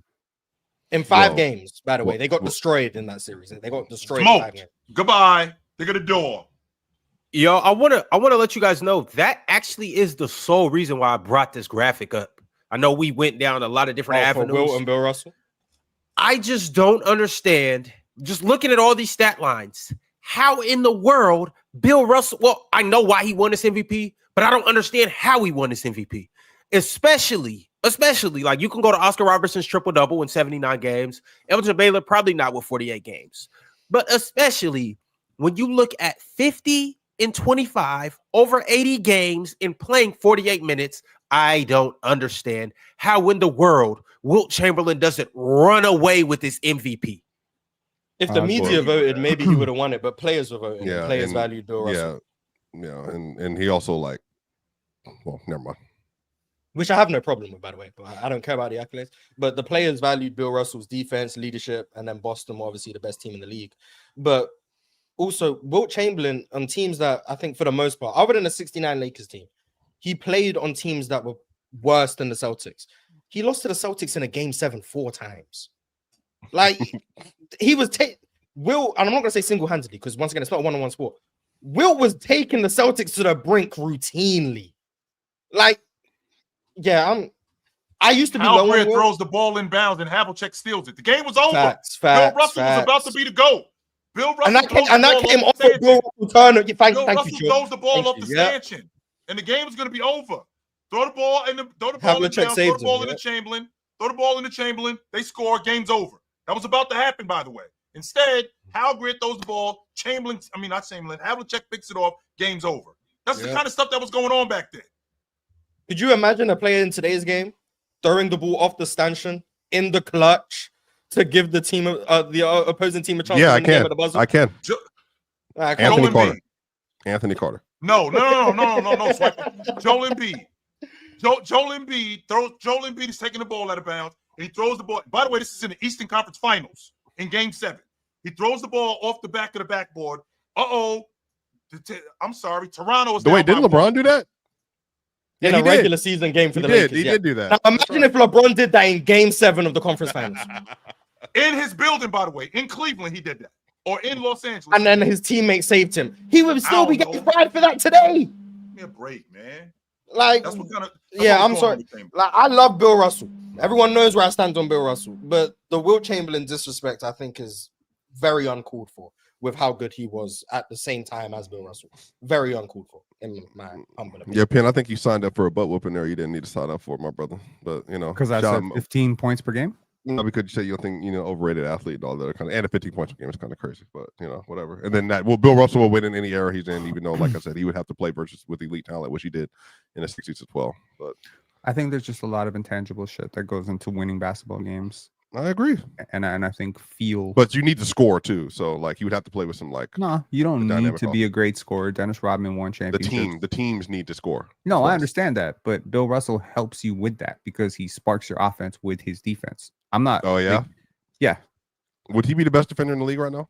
He'd be one of the top 3 defenders in the league, in my opinion. And I could make an argument that if the Indiana Pacers had Bill Russell instead of Miles Softy Turner in the finals this past year, that raggedy ass, does Ben Wallace win in every era? No. Does Draymond Green win in every era? Yes. Okay. Draymond, Bill Russell, Scottie Pippen, Dennis Rodman. Yeah, I'll give it to Dennis Rodman. Yo, I just think there are certain dudes that just change your culture. They change your practices, they change your intensity. They're just like those guys who just make winning plays all the time, and it's just like the scrappy loose ball. It's like they be tipping shit that they shouldn't be getting. They're disruptive in the passing lanes. Like they're making it hard for you to function as an offense. They come up clutch, huge defensively. I don't know what to call it. I call it the winning factor, the intangible factor. Yeah, Draymond got it for sure, and Bill Russell had it. Like those are the 2 biggest examples throughout. Does Rudy Gobert not have that? Nah. Would Bill Russell have a 28? Don't bring Rudy Gobert into these. Don't bring Rudy Gobert into these. Would Bill Russell have a 28 and 20 game in the playoffs? He had a no. This year. I'm talking about this year. No, he wouldn't. There's no team stupid enough to run their offense through Bill Russell. Rudy Gobert had a 28 and 20 game this year in the playoffs. And what did he do in all the other games? Would have been they won. Yeah, all right, fellas. To wrap up this segment, it has been great to go back and look at some of the GOATs. But I do want to say, error or not, whether we're taxing or whether we're inflating or deflating, I don't know if we'll ever see an MVP race like the 61-62 MVP race. And Chill, obviously being the historian he threw a 5th name in there as well. So once again, let's just respect greatness. Fast-paced era or not, slow era or not, this was insane. All right. What other MVP race was close to that, man? Real quickly. What other MVP race was when we think about MVP race, what other MVP race was close to that? Where it was five people, just had one. Potentially 5 people. The 2023 MVP race was really good. The 2006 MVP race was really good. 2019 and the one with the worst box score numbers won it. So it's actually quite similar in that regard. 89 was that the year Magic won it? Yes. 89 was a good one. There's been some good ones. 90 was good too. 89. Who was in 89? Obviously Jordan, Magic, Bird. Bird was third that year, I think. Oh no, Bird was third in 88. Bird was third in 88, not 89. Yeah, he didn't play. He didn't play. In 90, that's the year I was thinking. I was thinking 88 instead of 88. Yeah, there's a year where Barkley had more first place votes than Magic, but Magic won MVP. That was in 90. That was in 90. That's cool. Yeah, 93 was a good one too. Yeah, Barkley had the whole run. I just that Barkley had was good. 2017 was good. Russ Harden, Kawhi on the outside looking in. Well, to be fair, 17 was good. 16 was good. 17, like, well, 16 wasn't a race, but 16, 17. Yeah. 17 was good. Okay, I feel you. 18 was good. 19 was good. 20, that was the Bron Giannis year. Yeah. And then the bubble and all that stuff. They made that one a bigger conversation than I think it should have been. And then 21 up till February. Because remember, Bron, Harden, Embiid, Jokic, Steph, they were all in there. And then February happened. There's been quite a few good MVP races in my opinion. Quite a few. This year was good too. All right, fellas. Hey, is my background noise crazy? No, you good. Y'all can't hear anything? Nope. All right. If you want to leave, you can though. I was about to say because I mean, we can hear you, so that's a problem. But anyway. Yeah. Hey, y'all, I'm starting to come around to this load managing thing. You know, hey, I save myself for tomorrow. You know, we got a lot going on tomorrow. As you were saying, right? Before I even consider getting out of here, chat, it's no way I would bounce out on y'all. Before we did these crunch time chats for the second hour of the show, apologies, y'all. We were in a good ass segment, and I didn't really want to end that, but better late than never, right? We're gonna start with my man SMN RNDM. Y'all know the face, y'all know the name, y'all know his game. He sent through a 50 pounds. Yes, SMN RNDM said, I risk getting hate for you, but Steph Curry is getting criminally overrated. This is low-key ridiculous. Steph is not in the same stratosphere as Kobe. Even going back to yesterday's list, the fact that he was so high is a bit crazy to me, my opinion. He was 4th, right, on that list? Yeah. That's considered so high? I think at this point, what I'm actually seeing is that there's not a modern player that's currently playing near their apex right now that people thought are better than the players in the 2000s that are of a higher tier. I think Jokic, Steph, and Giannis, I think by and large, I don't think people are better than some of their favorites in the 2000s and all that. But I'm curious to know what's the lowest that Steph could have been on that list without it being, he just said criminally overrated. What's the lowest he could be without him being criminally underrated? So where was he? So he was at 4. Shaq was at 5. Was it KD at 6? I want to say KD. That's as far as I'm going with Steph. 6. I ain't going further. No, he could have been 7 for me. With Jokic? Yeah, he could have been 7. So would have been Bron. I mean, yeah, I would have Duncan, Kobe.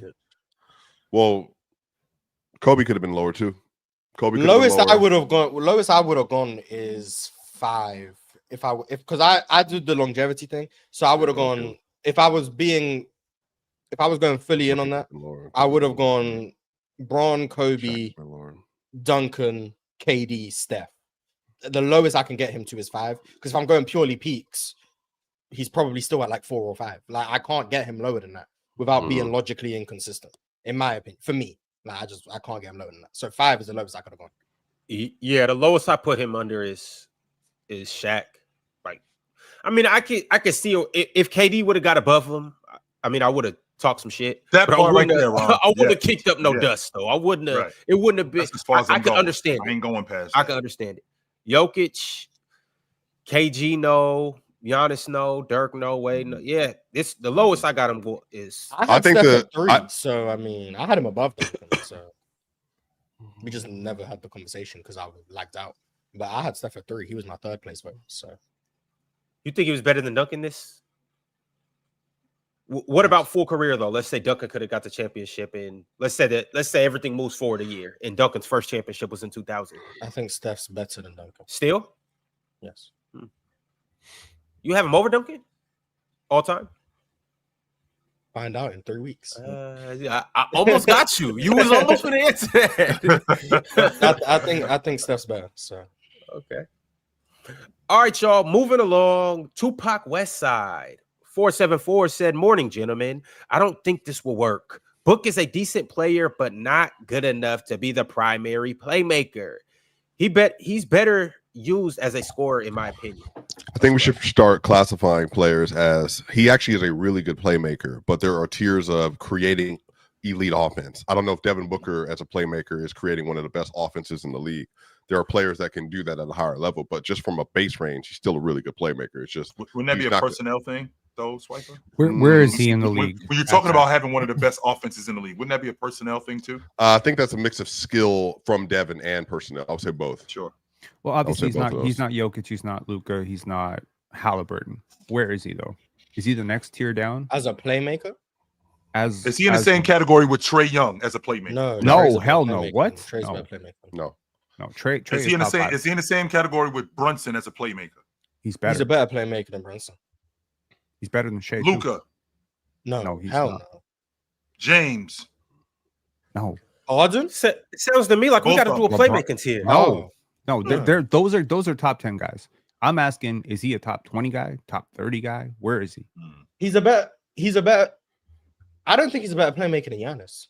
So I don't either. Because Neither Giannis do is I. a way He's better definitely top scorer. 20 though, Pin. He's a better His- passer than Giannis, though. His scoring alone puts him top 20. if you want to as a- say that, I guess.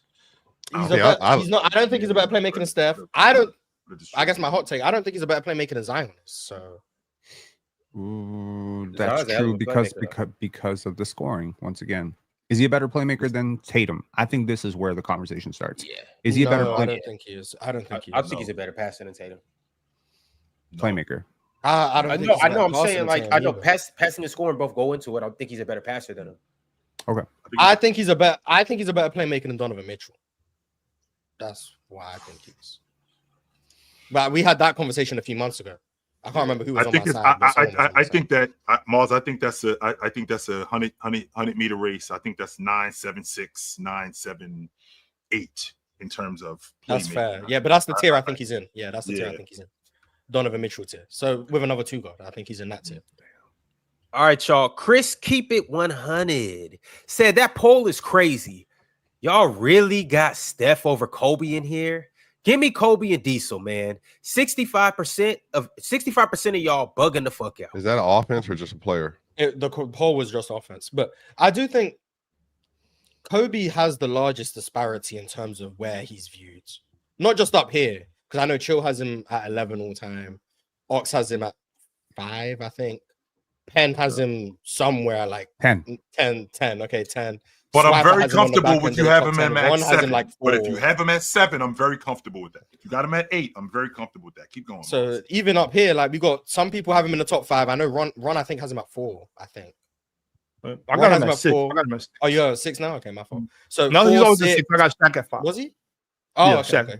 4, 6, 10, 11, and Swiper's got him at like 8, I guess, somewhere in that range. 9 maybe. So like, even here we got a big disparity. So it's just hard with Kobe. But Bryant, wait, 'cause but no don't- matter aren't what you there- say, you're either glazing or hating. It's just nothing. But I think the most skewed views we have up here are, I think because of me, Kobe, Jokic. I think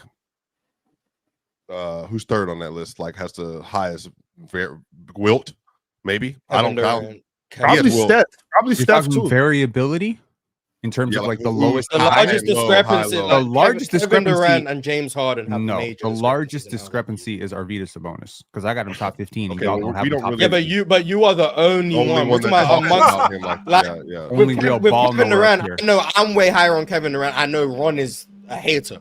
I know like Ox isn't as high on KD I as probably I don't have him am. that low though. I don't know where I have him. I don't know where I have him. I don't have him where you have him, but I don't. I probably don't have James him. Harden's another one. There's a major discrepancy between like how me, I could see Swipe, or whoever. James. Yeah, and then Ox and Ron, like they don't view James Harden in Yep. that light either. So like, and then like if you factor in Jordan, like Jordan rates Allen Iverson really highly.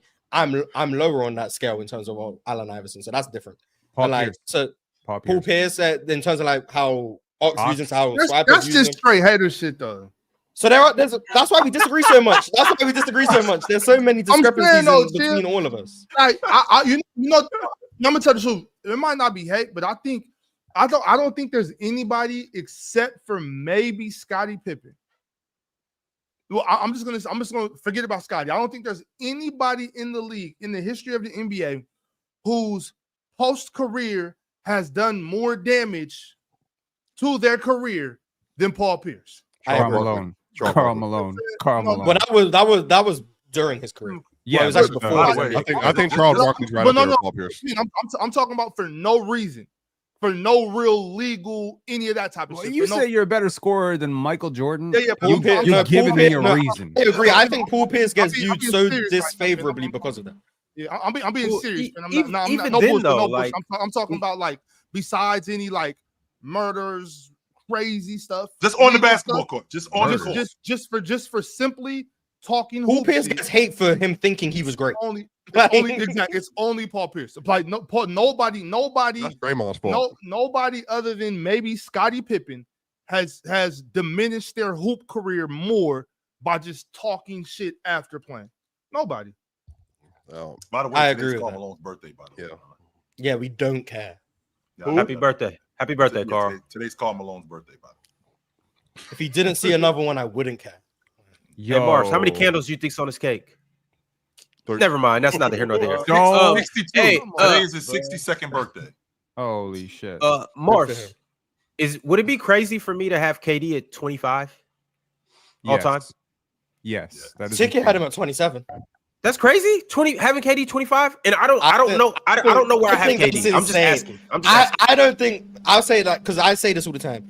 I don't care too much about people's lists, like top 10, whatever. I care that it's logically consistent. I highly doubt there's a logically consistent list that has Kevin Durant at 25. But if you have one, go for it. Like that's I don't have one. I'm just asking. Like I'm just I'm just speaking generally. Like if the list is logically consistent, I'll listen to wherever you have anyone. Like if you manage to have Kobe at 11 logically consistently, I'll be like, I probably disagree. But you got it. At least based on this criteria, it makes sense that he's here. If you manage to have Kevin Durant below 20 with a logically consistent list, go for it. That's your prerogative. I know I'm going to disagree with your list. I'm going to disagree with your criteria. But if you manage to do it with consistency, that doesn't bother me at all. I'm digging it up. Don't worry. I'll Watch Russell value in the 60s. Don't Bill Russell, Jerry West. All of a sudden, he cares about it. George Mikan. But I'll listen to KD anywhere from 8 to 18. I think that's as far low as I can. I'll listen to that 8 to 18. I'll listen to KD. Where will you listen to Kobe? Kobe, I think anywhere anywhere. Nah, 3's too high for Kobe. I can't do the 3, but I can do anything from 5 to 12, 5 to 13. Who else do you feel strong about? Like Larry Bird, maybe, or Larry Bird? I got Larry at 9. I got Larry at 9.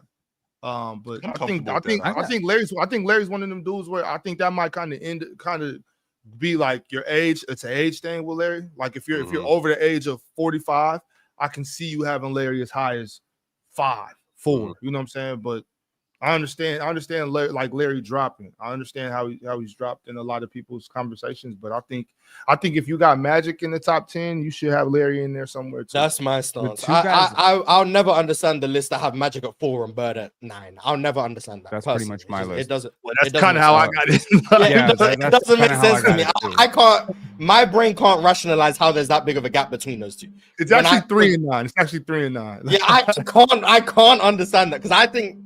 And I'm not saying you're wrong because this is all subjective. But in my mind, going back and watching them, it's like I think Larry Bird was better from the moment they joined the league up until 86 at the minimum. I also think Larry Bird's best stretch of years, 84, 85, 86, is better than any stretch of years that Magic gave him. Yeah. And I don't think Magic has a major longevity advantage. I think Larry Bird's skill set was also better in terms of the defense, the off-ball stuff, the shooting. I also think he's a special passer. So I just think it's hard for me to rationalize Magic in the top 5 and then Bird's clinging on to be in the top 10. But that's because I don't do the accolade stuff. I don't do like the championships. If I start factoring that in, then I can understand it. But for me, my brain can't comprehend them being that far apart. I can't. Just from a basketball player. Yeah, I think that's. I mean, like I said, a lot of people had Larry ahead of him anyway in the 80s. I just, I had to come around to that too, probably a few years ago. So the 2 players I want to be higher on, and I'm gonna get higher on this summer. I think I'm gonna watch more of them. Is Dr. J and Larry Bird because I think I'm too low on both of them. I consistently find Dr. J outside my top 15, which I think is probably wrong.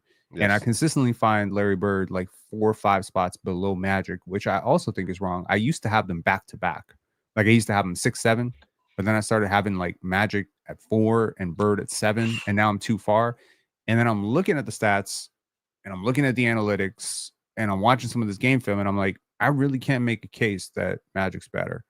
He did play in a bigger media market though. And he did have that late run which extended into the popularity of basketball, like the popularity spike of basketball. Like that first wave of basketball was Magic and Bird coming into the league. And the second wave was Michael Jordan's ascent. And I think Magic participated more in that second wave, which might give him the recency bias. I think Dr. J, my final thing is his best years were in the ABA. And every time he played an NBA player in the ABA, an NBA team, he dominated everybody. So I think everybody should go back and watch Dr. J. He was never better than Jabbar. But to your point, Mars, I think the gap closed significantly. If not, I'm not going to say if not. I think Magic, to your point, that 84, 85, 86 Bird run, I think Magic 87, 88, 89, 90. I think that the gap, I think it closed significantly, and I think Magic ended up passing him at that point. Was Bird ever not the best player on his team? Was Bird ever not the best player on his team? He would have been if he played with Kareem. Yeah, that's just not fair. That's Kareem so not was the fair. best player in the league when Magic joined. So it's like, that's not act like he got a good player in Jabbar. Jabbar was the league MVP when he got him. Magic joined the best player in the NBA. So it's like, yes, that's not fair, Penn. But as you were saying, Ron, I'm sorry, I don't want to hold up things. Boone workouts. Shout out all the Boone workouts. Boone said Steph over Kobe is nasty. Pen and Swiper, go to NBA games with a notebook and a pencil, talking about stats. Question for you two. Does Steph clear Kobe in the eye test? What game are y'all watching? Hashtag Statman. Yeah, that's me. Go ahead. I don't know why I got put into this. I didn't even make the argument Kobe over Steph. No, I simply was doing the duo. I was making the duo conversation that Ox actually made, and then Ron, as a nasty host, he brought up Kobe.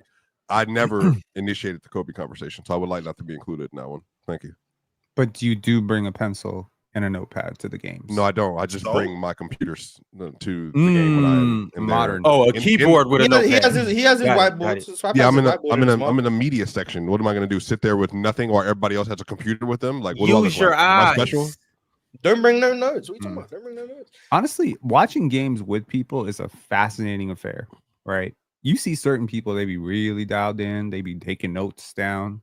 And then certain people just kind of checking their phone, browsing TikTok. And be like, that's how you watch basketball games. Some people want solitaire. Stephen A. Smith on solitaire. I really believe like there are certain people who really dial into the games and are really dissecting like the minutia of it. And I suspect, because I've never watched the game with Swiper on playback, I suspect Swiper watches Denver Nuggets games like that. And that's to me, well, that's the thing. Like, I remember there was a time when y'all wanted him on playback and he was like, nah, I'm not. I'm going to be quiet the whole time because I'm focusing and I'm taking notes. That's the way you should be watching basketball if you're an analyst, in my opinion. Okay. You shouldn't be yapping about, other shit because that tells me you're not really watching. You can't focus on two things at once. Yeah, so chill. I watched SGA make the game winner in Denver over Peyton Watson in the media section. So Media Row doesn't talk. I don't know if they don't talk. They literally like sit there. Sometimes they talk. They don't cheer, celebrate, nothing. So like I stood up and I took the video. I have the video of SGA making the jumper over Peyton. All that happened. He made the shot. Game damn near basically ended. You just hear keyboard closing. Everybody just walked off. You got to get the press row. Hey, well, you got to go to the media. They're gonna hate it when I pull up. You're not gonna get a media pass, buddy. Don't worry, I'll be there soon. You're gonna be over there. As a matter of fact, you're gonna be over there. I'll see y'all All-Star Weekend. We'll see about it. You're gonna be over I mean, that's cool because that's just not how I watch basketball. I'm getting into the game. I'm talking shit. I'm watching. You know what I'm saying? Like I can't just sit there and just no way. That's not for me. Well, but I do understand what you're saying though, Pin, because I feel the same way. Like when we're watching the game, I like to have conversation, but typically I like to try to keep the conversation basketball and talk about what's happening. But if you so it's a difference. Like I'm not gonna sit there and be quiet watching a basketball game. I didn't realize this until we did playback together on the Raptors Summer League games, because I'll be watching the Raptors Summer League games by myself. And I'll be taking notes, just like Swipe be doing for the Denver Nuggets. When I watch it with y'all, I got to go back and rewatch the game because I was so distracted talking to y'all during the game because we weren't talking about the game. Well, that's because you're a premium tier 1 yapper, like to the core. So, but Yapper of the year, by the way. Yapper of the year. And we remember the next day, everybody said I shouldn't have won. Ron, do you watch Seahawks games with people? It just all depends. Sometimes I'll be by Tier myself. one swiper? Tier one swiper? Tier 1. Literally the next day they said I should have US gave Yapper the tier, year though. award. I can't remember tier, what. though. No, I'm not gonna lie, Penn. I can't remember what your argument was the next day. You were going crazy, and they said I should have lost the award right then and there. I can't remember, but you already won a month ago. But you don't have a football team, do you?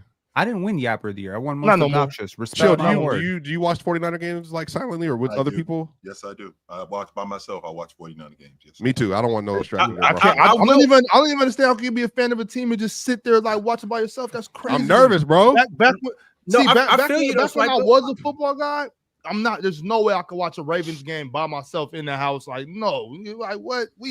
I can't do it. I get too excited. I like both though. Like sometimes I do gotta. If it is an important game, I do want to watch it by myself. You mean like when the 49ers come up to Seattle and put that boot to y'all? Oh, ass? chill! I'm finna be in the biggest. I'm finna be in the biggest bar in the city with the biggest beer in my hand, high fiving everybody, chest bumping people. I might take my shirt off. Y'all done seen that on playback. Speaking of playback, and speaking of watching games, and speaking of watching it with friends, and bringing a pen and a notepad, however you want to do it today on Throwback Thursday, hey, you can have it your way. But I can tell you one thing. We are going to watch two all-time greats go toe-to-toe together tonight on playback. Make sure you're on time, 7 p.m. Eastern, 4 p.m. Pacific. It is going to be a good one. And we might just be dispelling some narratives that are being said about these all-time greats. Should be a good one, y'all. It should be a good one. All right, we got more super chats, though. The next one I got is from... let me see here. Deleted 9202 said Penn is trying to go off the wall with the opposite attract stuff. But we have seen Giannis and Dame. They were opposites. Why didn't they attract the championship? Because Dame was miserable and Dame was not in his prime anymore. And Yes, he is. I do Yes, not he think is. Damian Lillard was in his prime at 33 Yes, he years still is. old. Mhm. Chill. At 33, his best Yes, years are I'm behind still- him. Well, that Kevin Garnett's best years wasn't behind him when he got to the Boston Celtics. At Also, 32, I think 33 it years old. matters So that Giannis just is he not a still great was awesome. screener. Giannis is not a That's great the problem. screener. That right there is the problem. That right Yeah. there. When you So, when like- you play with a pick and roll guy like Damian Lillard, you have to be a Was better. Shaq a good screener? Yes, he was. Yeah, so that's my point. Like Giannis is not Shaq. So that's a huge part of it. All right, the next super chat I got is from, Deleted 9202. Deleted said, I have been watching Steph for years. If you double team him in the clutch and you take away his closest / primary passing option in the clutch, he will likely turn it over. What's Kobe doing? Shooting over the top? That's what we're saying? What's the Gives you the inverse? chance of a rebound. That's better than a turnover, right? That's what shooters do, right? Did Steph Curry turn the ball over a lot in the clutch? Now, the I behind don't the know. I back. think Steph the last few years has been one of the clutchest players in the league, if not the The clutchest. plausible But that is the worst deniability pass that here. I've ever seen in my entire life. That To includes get guys game 7 throwing behind your back. That includes people throwing the ball in this. That's the worst pass that I've ever seen in my life. When You know, Steph threw the ball behind his Steph back, was trying to aura that was for the him in the worst. clutch I of a couldn't game 7. understand what he was doing. Like, I was like, what are you doing? Did he wait, Mars? What was the left hand? 8-year-old me was livid when I seen that because I But stayed when up. It was late as when hell. the super chat accused Swiper of doing this Kobe and Steph thing, he was very quick to deflect that he was not on my side and he did not bring it up like Ron did. But here you are right now. It's not a side. The conversation, that super chat stemmed from the Kobe Steph conversation. I listened to every word I you said saw in this it from the- conversation. You clearly have a side. You just How ironic. How There- ironic. there you isn't really- tiptoeing a fence. no, You about to fall over. No, here's the thing, Yapper. What's actually happening? Can is we people are trade saying- awards? I Can- swear no, to you, what you should have won most people- obnoxious for sure. I'm not gonna lie to you. I feel Most good obnoxious today. This and is- biggest yapper? But you know what? You know what I can't trade? I feel good too. You know what It's award panel I- MVP. I hit the Yeah, gym. Fred. I was inspired by you. That's I being hit the voted. gym this That's being morning. voted. So let's hold on. But I do think Steph gets this unnecessary like glaze that he's not clutch. He is. He's extremely clutch. Like Kobe is also. Durant, LeBron, extremely clutch. Like I think players just for whatever reason they get this moniker that like they're not clutch. I don't know why. I have no idea. Steph is like elite. He has been elite in the clutch for a number of years now. But I don't know why people don't believe that. I agree.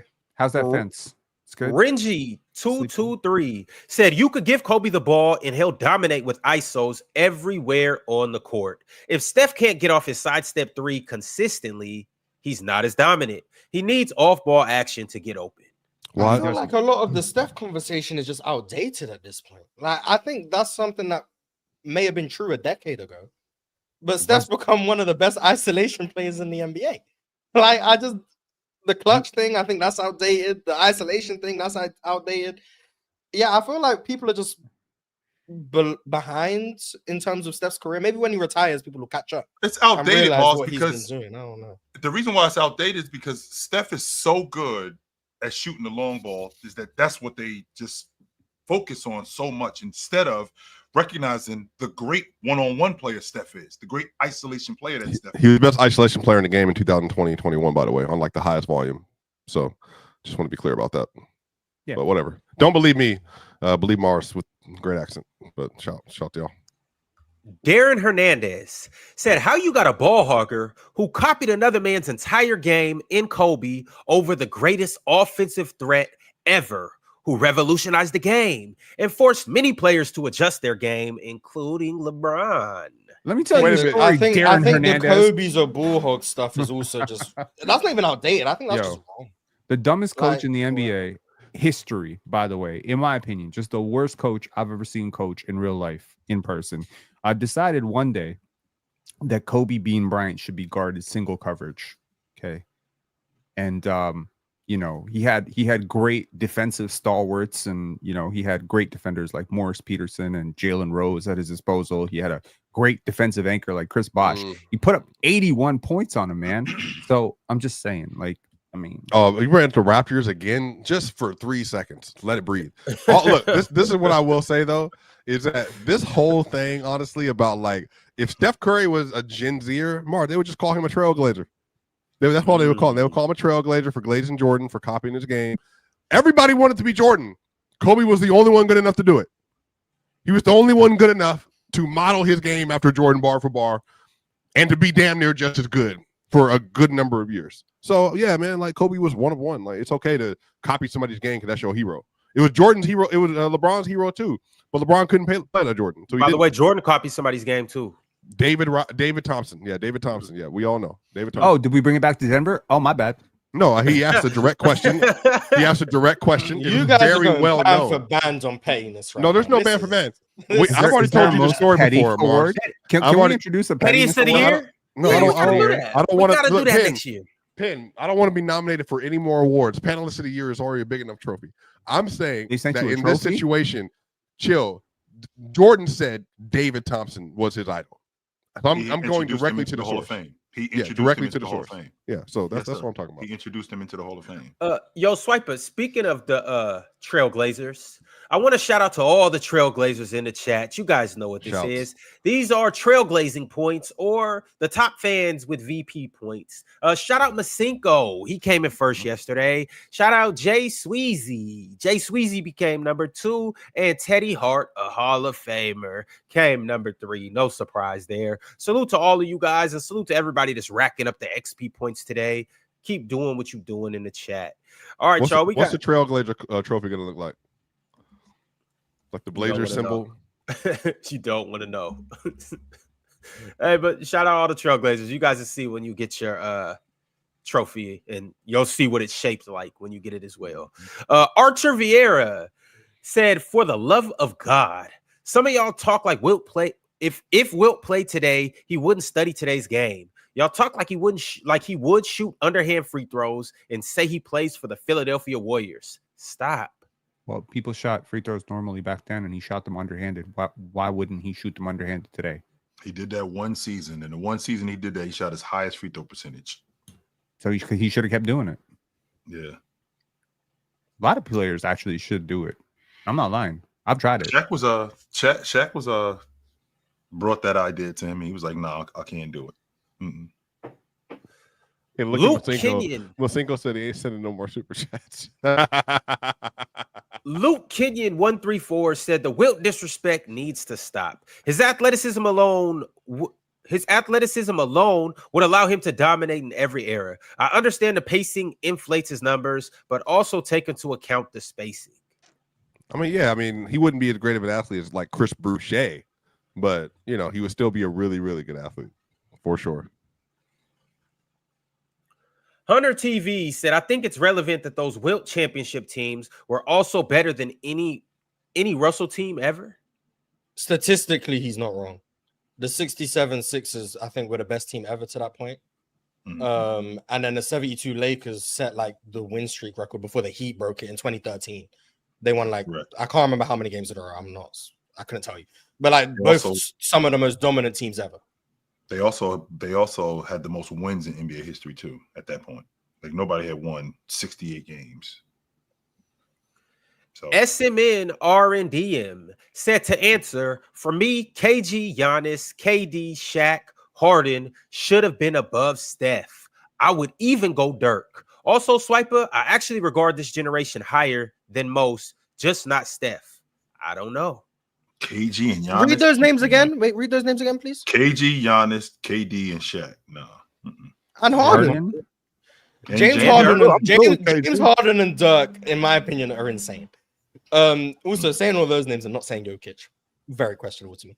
But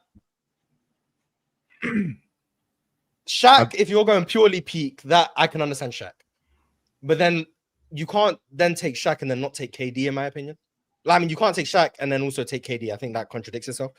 But then you also can't take Shaq and then not take Jokic neither. Can't do that. You also So, like- can't take Kawhi. Yeah, it feels like it's all over the place in terms of what we're going with. And James Harden over Steph, I just think is a bad opinion. Luke Kenyon 134 with another super chat. He said, if Wilt had the mentality that he had in 66, 67, in the early 60s, it would not have mattered. He simply did not have the pieces around him to beat Boston. Yes, he did. They beat Boston. He's talking about the 62-ish times. But Yes. that's where it goes back to like they lost. I can't remember what year it was. I don't want to get the year wrong. In 62, I believe it was. They lost to the Celtics in Game 7. Like In 64, they were right. They lost there. in Game 7. In 65, They were right there, and they lost in Game 7. 7 by like 2 points. Like it's not like Freak. they were right there. Yes, he Jonathan- did. He had Hal Greer. He had Cunningham. Yes, he did. He had damn good players. Yes, they did have the pieces to beat the Celtics. Jonathan Frazier said, Giannis last year, 30, 12, and 6.5. Scotty and RJ Barrett combined last year for 40, 14, and 11.5. Giannis almost clears them by himself. Also, keep it up, Ron. No one I got you, argued that Jonathan. Scotty was a better player. He's a whole than Giannis. Tyus Jones away, 10 and 5. He's a whole Tyus Jones away. What are we talking about? SMN R&DM says, stop lying, Penn. You will never be high on Bird. He white. I'm high on Jokic. Different type of way. That's true. Yeah. Let me think of a white North American player that I am high on. People I am play. high on Bird. He's top 10. I'm not disrespecting Larry Bird. Larry Bird's awesome. Zero Just Vibin said, so Embiid to the Warriors? That'd be great. That'd be great. You know, it'd be even No. greater. Chris Boucher to the Denver Nuggets. Yeah, they did think about it for sure, but they got Deron Holmes, so they said we're good. We got Chris Boucher at home. Shout out Chris Up Boucher. there to Chris. Is he going to get a minimum somewhere? I was a little surprised, but that's just the way the market is right now. He's a good one of player, the though. he's one of the best free agents by far. Yeah, well, the Ben Simmons Available. sweepstakes are heating up, I heard, so can't wait for that. He's so much better than Ben Simmons. Shout out Benjamin. Archer Vieira says, shout out to the whole panel. Also, go check the press box, PC's football show. If you want to see Swiper talking about stuff, he really understands. All love, though. Yeah, what I think I've noticed at this point is that there's tiers of trailblazers, right? There's PC trailblazers, and then there's trailblazers who follow me from platform to platform to platform that say that some congratulatory. You don't have to put me on full screen, Ron. I like being with my teammates. I'm not selfish. I'm number 30 up here. So I like when, you know what I mean, to talk about different things. And I think, you know, a lot of people come to like, oh, you need to stick to this. You need to stick to football. This is what you do. I've spent thousands of hours talking about basketball relative to football on the internet. But, you know, shout out to you all, man. I can tell you what a press cover 2 is, fire zone blitz, cover 4, base coverage, banjo coverages, all that stuff for sure. I mean, I can, but I'd rather talk about like, you know, split actions and, you know, empty side pick and rolls and all that other kind of stuff. But I'll do both. I'll do both. All for of that sure. yapping to tell us you know about basketball and football. You could have just said And that. movies, film, art, music. When we get to the super chats, So please, I'm tired of hearing these multifaceted. guys Mark, did argue you- like a couple. Mark, Like, Yapper you of the see- year. I'm not even talking to Pin. These guys are Mark, arguing like a married again, couple after hold on. every time I'm someone trying to move. scores. I'm not Couple of the even year. trying to. I'm not Couple even of the trying to year. address We'll do that this. next year. Jeez. Did you see the tweet I put out, March, about when we're going Just to make you not get married more. This is bad. Love is love, but this is not love. I mean, me and my wife, we love This each is a other. toxic Like, relationship. oh, Like, Love is love, hate is oh, hate. bro. All right, Y'all so need to- some couples canceling or something. I heard it worked. Essemin R&DM said Jokic too. He just skipped my mind. Actually, have Jokic third behind KG and Shaq. Harden may have been a stretch. Just the dude gave me nightmares. Also, I would put Kawhi as well. Just made the list. In reply quick without much thought. In reply He's quick really without low much on- thought. Yeah, he's just really low on Steph. That's what it is. Yep. But at least he's giving KG some love, which I love, because I'm really high on KG. Might have him on my top 10 list, spoiler alert. But just really high on KG. Look at these pictures. Ray Lass said, all respect and love to Kobe, but his fans are half the reason he gets criticized the way he does. They are starting to become overly sensitive. Starting, they're a Lakers fan always. So I mean, it's just a run. Stands are always sensitive. It's not just Kobe. It's really difficult to talk about people who've passed away. I'm gonna be real. Like every person who's passed away has never done any wrong, and it's generally in very poor taste to talk about people who've passed away negatively. Unfortunately, when you talk about greatest players of all time and someone has Kobe third and you say he's not, that's construed as negative. So you're talking ill of the dead, which is like a cardinal sin. I understand People it. slander Bill Russell with no hesitation. And he passed more recently than Kobe. I I think it's more untimely deaths. Like if you die young. Yeah, And I think that's probably exactly. Darren Hernandez said, and to be honest with you, I really don't know what Magic does better than Steph outside of passing. And that's even a hair of a gap. Curry is a better playmaker. It's not a hair of a gap. I'm telling you, stands are going to do stand things. Like there's Steph stands out there who are going to say stuff like that. You just keep it pushing. You just keep it pushing. Is what it is. It's not a hair. It's a weave. Okay. Darren, that's insane. Did Shit. you know that It's not a weave. It's Rapunzel. Man, of those four times that Chamberlain lost to Bill Russell in Game 7, in '68 they was up 3-1. By the way, the Celtics yeah, they came did. back The first 3-1 lead to ever be blown. ever. I just want to put that out there. Anyway, Say what again, mother? Sent through a super chat and said, what's good, fellas? Don't know if y'all are wrestling fans. Hulk Hogan passed away. Chill, what's good, big dog? say what? What's up, brother?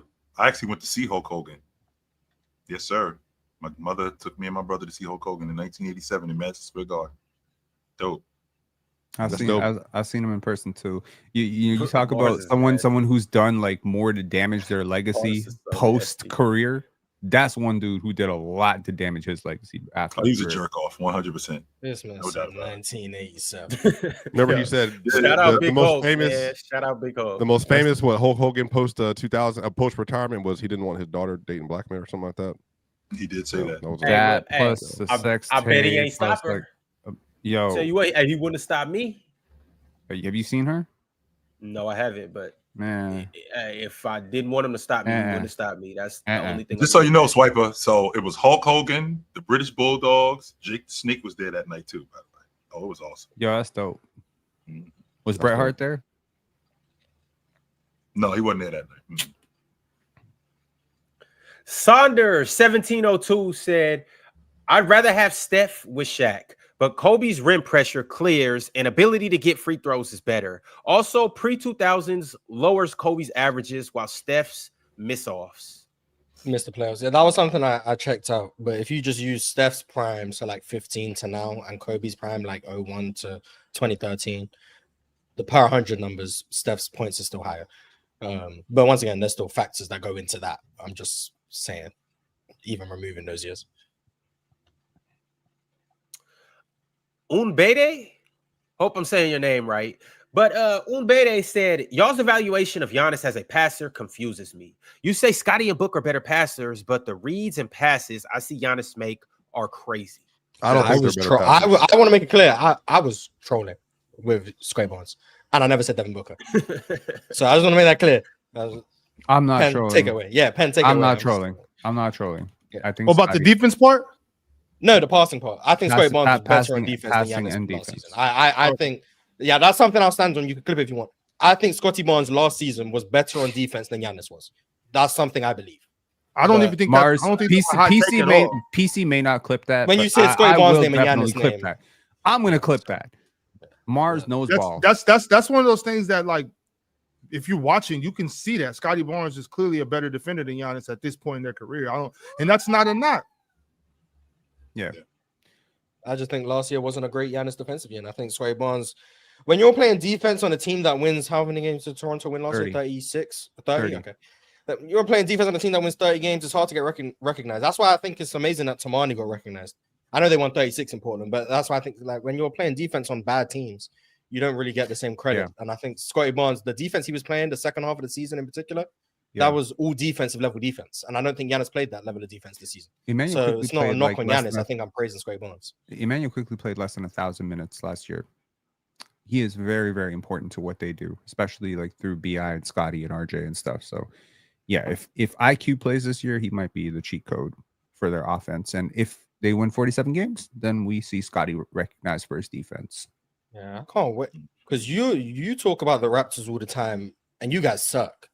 If the Raptors are good, I don't know how much you're going to be talking about them up. It's gonna be unbearable, you Mars. have It's no gonna be ridiculous. idea. It's gonna Ron- be worse than if the Celtics would have won the NBA championship this year. How I would have been talking about Jason Tatum. It's gonna be worse than that. Oh, chill. You have no It's idea. gonna be how worse much than that, worse. Mars. It's gonna be Yeah, it's so gonna be bad. worse than It's that. gonna be Scotty and prime magic talks. Chill. I might take 2-3 years off your life next year. I'm sorry. Oh my god. I just The- might. Don't do that. There's not many left. Yo. The Jonathan Frazier said Sorry, Clay chill. and Dre I'm in sorry. 22 were nowhere near the level they were in 15-16. Chill. Please stop trying to rewrite the past / history. I ain't trying You're to better rewrite than that, anything. Chill. I'm not trying to rewrite the past, but he still had them dudes. Whether they were better, I mean, just like Jabbar wasn't what he was in 85, what he was in 80, but he still was there. Chill. I will make you a guarantee. It is July 24th, 2025. By July 24th, 2026, you be saying you were right about Scotty. Bet. Oh my Bet. god. Write it down. Tupac Westside said, my bad. I meant decent playmaker. I can't remember what that's alluding to. Deleted 9202 said, like we all know, Steph is due to one crucial turnover in clutch moments because he cannot pass in the clutch. I think that's overblown. It's highlight culture. Low light culture, actually. Trey Ray said, I don't think we give NBA players adaptability enough credit. Forwards or backward. Most of these all-time greats play across multiple eras anyway. I just don't think it matters. Like, I don't think it matters if Bill Russell could play in 1997. I don't think it matters if Kyrie could play in 1962. Like, why do I care what Kyrie would do 60 years ago? Like, what does that mean for how good he is right now? It's just, I don't care. I Like, just that's think where I stand. If you rack up a whole bunch of numbers and you lose, and then you stop racking up those numbers, you completely change your play style, and then you win, but your career is defined by the numbers and the winning. It's like those two things didn't happen at the I same don't time. think Wilt's career should be defined by the numbers. I think that just goes back to people. The film is hard to find, and people are going to read Wilt's box score, and it's going to be like, oh my God. But like, if you take the time, I think most people who take the time to explore Wilt's career respect him or rate him higher because of the years where the numbers weren't as gaudy. And we say that, like, the non-gaudy numbers is 24, 24, and 8. That's the numbers not as great. Like, That chat has nothing to do and with that's him being the most subject, efficient scorer in the best field goal percentage in the league. That's with him having the highest field goal percentage in the league. Like, Wilt was just better than everyone. Yeah, he was. Do you know who he faced on the night that he scored 100 points? The Knicks. Yeah. Mm-hmm. Do you know the big on the other side? Yeah, the actual starting big. Yeah, the actual big on the starting center, he got sick that night, so he couldn't play. So he had to play the backup. Mm-hmm. And how All right, tall was y'all. that backup? I mean, hey, when point guards got sick about going against Derrick Rose, they called it the Rose flu, Which and was Rose got going credit on. for it.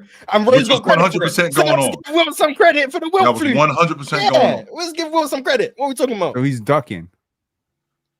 They scared. They know what's about to happen. Julius Irvin said, Pin, by that logic, Steph is better than MJ and Bron too, because he's more efficient than them too. Stop hating on Kobe. He's better than Steph. He is more efficient than those guys. First of all, the thing is, when you're talking about things that are close, I can give you the benefit of the doubt on load. I can give you the benefit of the doubt on spacing, right? Like if we're talking, okay, let's just say hypothetically, Kobe was 60% true shooting and Steph is 62% true shooting. Yeah, we can have a conversation. I'm not having a conversation about 55 and 62. That's too big a gap to account for spacing, eras, and teammates.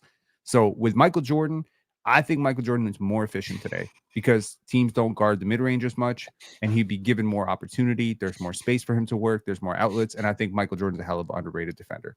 I do not think Steph Curry is in Michael Jordan and LeBron James talks. No. But I do think he is in Kobe talks. Sorry, real talk. On KD Shibuki? Sent through a super chat. That one super chat you just had before that, Shaq, just so you know. Shaq over Wemby? Yes. Oh, okay. On KD Shibuki said, so we talking hypotheticals when we have actual proof of 4 finals appearances with Shaq and Kobe. We can't give that much credit to Curry on a Oh my gosh, we do hypotheticals up here every day for different players. Stop eating because it's your favorite player. We do hypotheticals with everybody. No one's off limits. It's an imagination. It's a brain. Don't put limitations on it. Ox made a great point about Steph Curry and Shaq. That's it. Ron turned it into Kobe. That's why we got here. There's nothing wrong with the hypothetical. I think most sports talks turn into hypothetical anyway. Most of them. Like, it's very rare that they just stay. You are saying matter of fact, what if Patrick Mahomes got the ball going in overtime and not Tom Brady in 2018? They win the game. They win his first Super Bowl, throwing 50 touchdowns, his first year starting, and his Super Bowl MVP and MVP. Yeah, that might be the greatest season of all time. But that's not what happened. Steph and Shaq are better than Kobe and Shaq. Is that what you're saying? Sorry, I'm trying to. I know you're standing on the fence. I know you're tiptoeing on the fence. I need you to fall over the fence. Just pick a side. You don't have to pick a side, Swapper. You're not obligated. I mean, you kind of already picked a side because every single time someone brings up Kobe, he had a tactical freeze. So Swiper had a tactical freeze. He had a tactical freeze. Swiper, you there? Or are you? Damn. Tactical freeze. He had a tactical freeze. All right, y'all. Real D Moon said KD is criminally overrated. His impact never translated to winning outside of an already great team. Jokic, KD, Shaq, and Steph had a bigger impact for show. Real just D-Moon, because you don't win the NBA championship, just because you don't win the NBA championship does not mean that we didn't win. Like, okay, we didn't win the ultimate goal, but we did go deep into the playoffs plenty of times and get into the Western Conference Championship 3 times in 5 years and being the leading scorer on that team, being the focal point of that offense. Don't tell me that my game didn't translate to winning. Yes, it did. Mm-hmm. We just wasn't better than the best team in the league. That's all. You remember when we did all those Warp MVPs? There was only one name that broke apart that dominant run of like 10 straight LeBron MVPs, and that was Kevin Durant, 2014. Yeah, thanks to Russ. Umbede sent through a super chat and said, y'all let Penn yap way too goddamn much. Not gonna lie. Why are you adding words? Y'all let Penn yap too much. Not gonna lie. Give him like a 25-minute timer per episode and call it a day after that. Okay, on B-Day, my email is publicly available. You give me the episode where I have talked for longer than 25 minutes. Go ahead. Go study. Someone else. In total? Total 25 minutes. That's gonna be today, the last time you was on, the time you was on before that. That's gonna be every episode you've been on. But that makes sense though. There's 6 people up here. Even if I'm 25 minutes is a long time to talk. in 3 hours. That's a long time. Well, to we talk. can't all be you and playing it cool, Mars. Some of us like to talk. So I'm just saying. Some people aren't ball dominant. It's just a skill. NY Kareem 2001 said, "Keep cooking, Lynn Mars. White on? I take back my low IQ statement. Wilt is the pinnacle of human athleticism, better than Slokic and Giannis combined." I do think Wilt is better than Jokic and Giannis. Merry Christmas, Chuck. Merry Christmas. Later, All right, fellas. I'll chill. see y'all tomorrow. All right, there you go. Deleted 9202 said, "Whenever there's Kobe disrespect, Swiper is there, trying to convince people Kobe's offense ain't shit." Damn, Swiper. We have differing opinions, and every time I do this, people think I'm hating on their favorite player. I have nothing else to add to that. Evan Stice said, "Throw Bam Adebayo in the 60s and he wins MVP every year. We are done with the 50s and 60s. You can act like I'm ridiculous if you want." Thank you for the permission. Yeah, I mean, people do that. Like, I don't hold it against people when they can't give this 50s and 60s credit because they watch it and it's like, it's clearly worse. Like, I'm not going to be like, oh, you're crazy. Like, not everyone has to do relative to error. But as long as you acknowledge that what you're doing is not relative to error, do your own thing. Because it doesn't take a genius to figure out that if people are telling you Bob Cousy's better than Kyrie and you go watch Bob Cousy, like, I wouldn't blame you for like not taking that serious. I wouldn't blame you. It's understandable. SimWest34 said, "For someone who grew up in Europe in a soccer-based country, I started watching basketball consistently since 2020. And I think I know a lot about this era of basketball, but I don't know a lot about the game before I watched. What players and games would you recommend me to watch to start the journey of old videos?" Well, first off, I would say pull up the Throwback Thursdays every single Thursday, and you know, hey, yo, get what you need to get. But do you guys have any other players or games you would recommend? Are you gonna tell us what we're watching? No, you got to pull up to see. All I can promise you is a good time. If I end up having a dentist appointment because I see some nonsense game, that's your fault. I think you should. You should have a dentist appointment for the game. You suggested. That's a great game. Oh, now this. If he wants Oh if he wants a real intro into, because I think sometimes you need an intro into what you're about to do, I think you should check out the Greatest Peaks series by Thinking Basketball. I think that was a really good video series that Ben Taylor broke down, like Wilt, Bill Russell, etc. And at least that will guide you on what to look for. And then I think you can start picking out individual games, final series, etc. that are on YouTube. That's what I would do. Smoothest Tube said, "Ron's enhanced ignorance and superior bias is the most unbeatable move in all of hoop talk. Ron, go an entire episode without bouncing on that for Kobe." No. Sure. Ron, go an entire episode without bouncing on that ass for Kobe. You can read mine. I don't judge can't you. read your own. Yeah, I don't judge you. I don't know what bouncing that means, but Love is love, bro. Love is love. Love is I indeed agree. love. SimWest34 said, "What is a great duo? Example, two great players like Harden and Embiid, or two players who complement each other on an elite level like Giannis and K-Mid, or Joker and Jamal." I think Harden and Embiid complement each other. Real quick, just want to start with that. But ideally, you want a seamless fit. That's the best case scenario. But I think Harden and Embiid fit together really well. What duo would you rather have, though? A duo like Giannis and Dame that aren't necessarily the best fit, or a duo like Joker and Jamal who are a great fit? In hindsight, it's easy to say Jokic and Jamal. In hindsight, but at the time, I was really high on the Dame and Giannis tour. I think you should use duos that haven't played together as hypotheticals because it's easy to Monday morning quarterback when you've already seen. Facts. You know, like we don't really got time for it. But shout out to Matt. Shout out to Matt for becoming a YouTube member. Shout out to TSHXW-15H. That's a great name that you have. Thank you for becoming a YouTube member. Shout out to SMN R&DM for becoming a YouTube member. Shout out to Marcus Torres for becoming a YouTube member today. Shout out to Gate Bear 6301 for becoming a YouTube member. Shout out to Kendrick Collins for also joining up as a YouTube member. Salute to all of y'all. Oh, and shout out to Free Night for also joining up. Salute to you. Shout out to Free Night for becoming a YouTube member. Military Man sent through a super chat and said the Raptors have depth.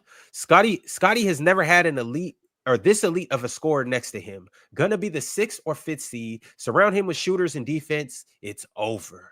I think we need spacing really badly, and I think Mamu helps with that a little bit, but I'm worried about all the non-shooters on this team.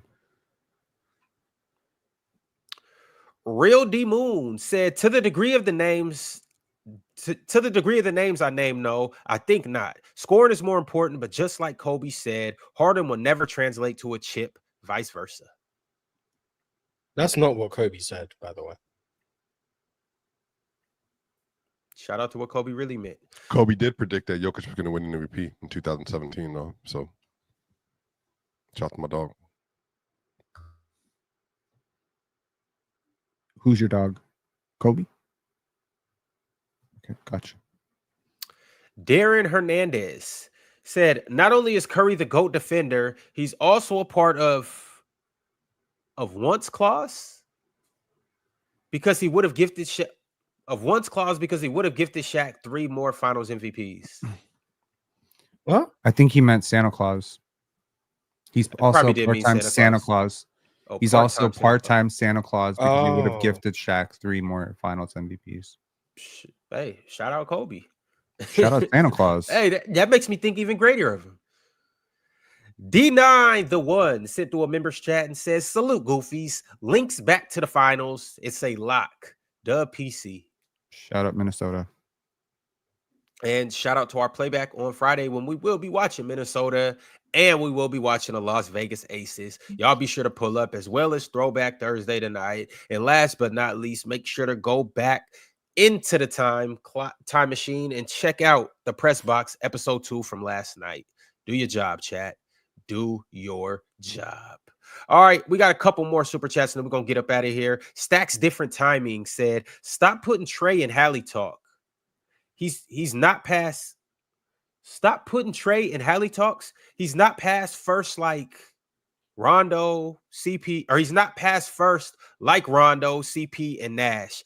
He's a primary creator with elite passing instincts. Compare Trey to like James Harden or Luka. I think he could be the best playmaker in the league. Has an argument for it. I think he is pass first, but yeah, I think he is pass first, but I think he's more. It's closer to 50-50 than it would be with like Steve Nash, for example. But passing is a larger part of the pie, I guess. He's pass first, shoot second, third, fourth, and fifth. Sure. Toast God said, Ron, you sound insane. Every spot on the court is Steph's spot. They trying to stop him from getting space to get his shot off, not to get to a spot. Toast God. Steph is quite good. Yeah, Steph is quite good. That's my hot take. Vale8533 said, Mars, what is Wemby's stat line for this season?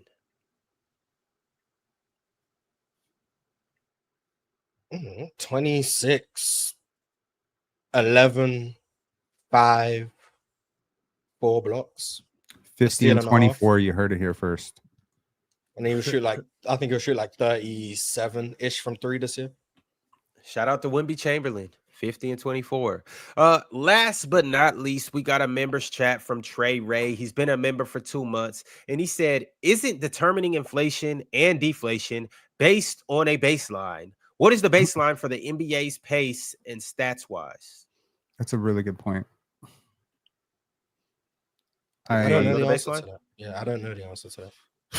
Would it be the 80s, late 80s, early 90s, somewhere in there, where it's not like quite drag it out slow like the mid 2000s, and it's not like super up pace like the 60s?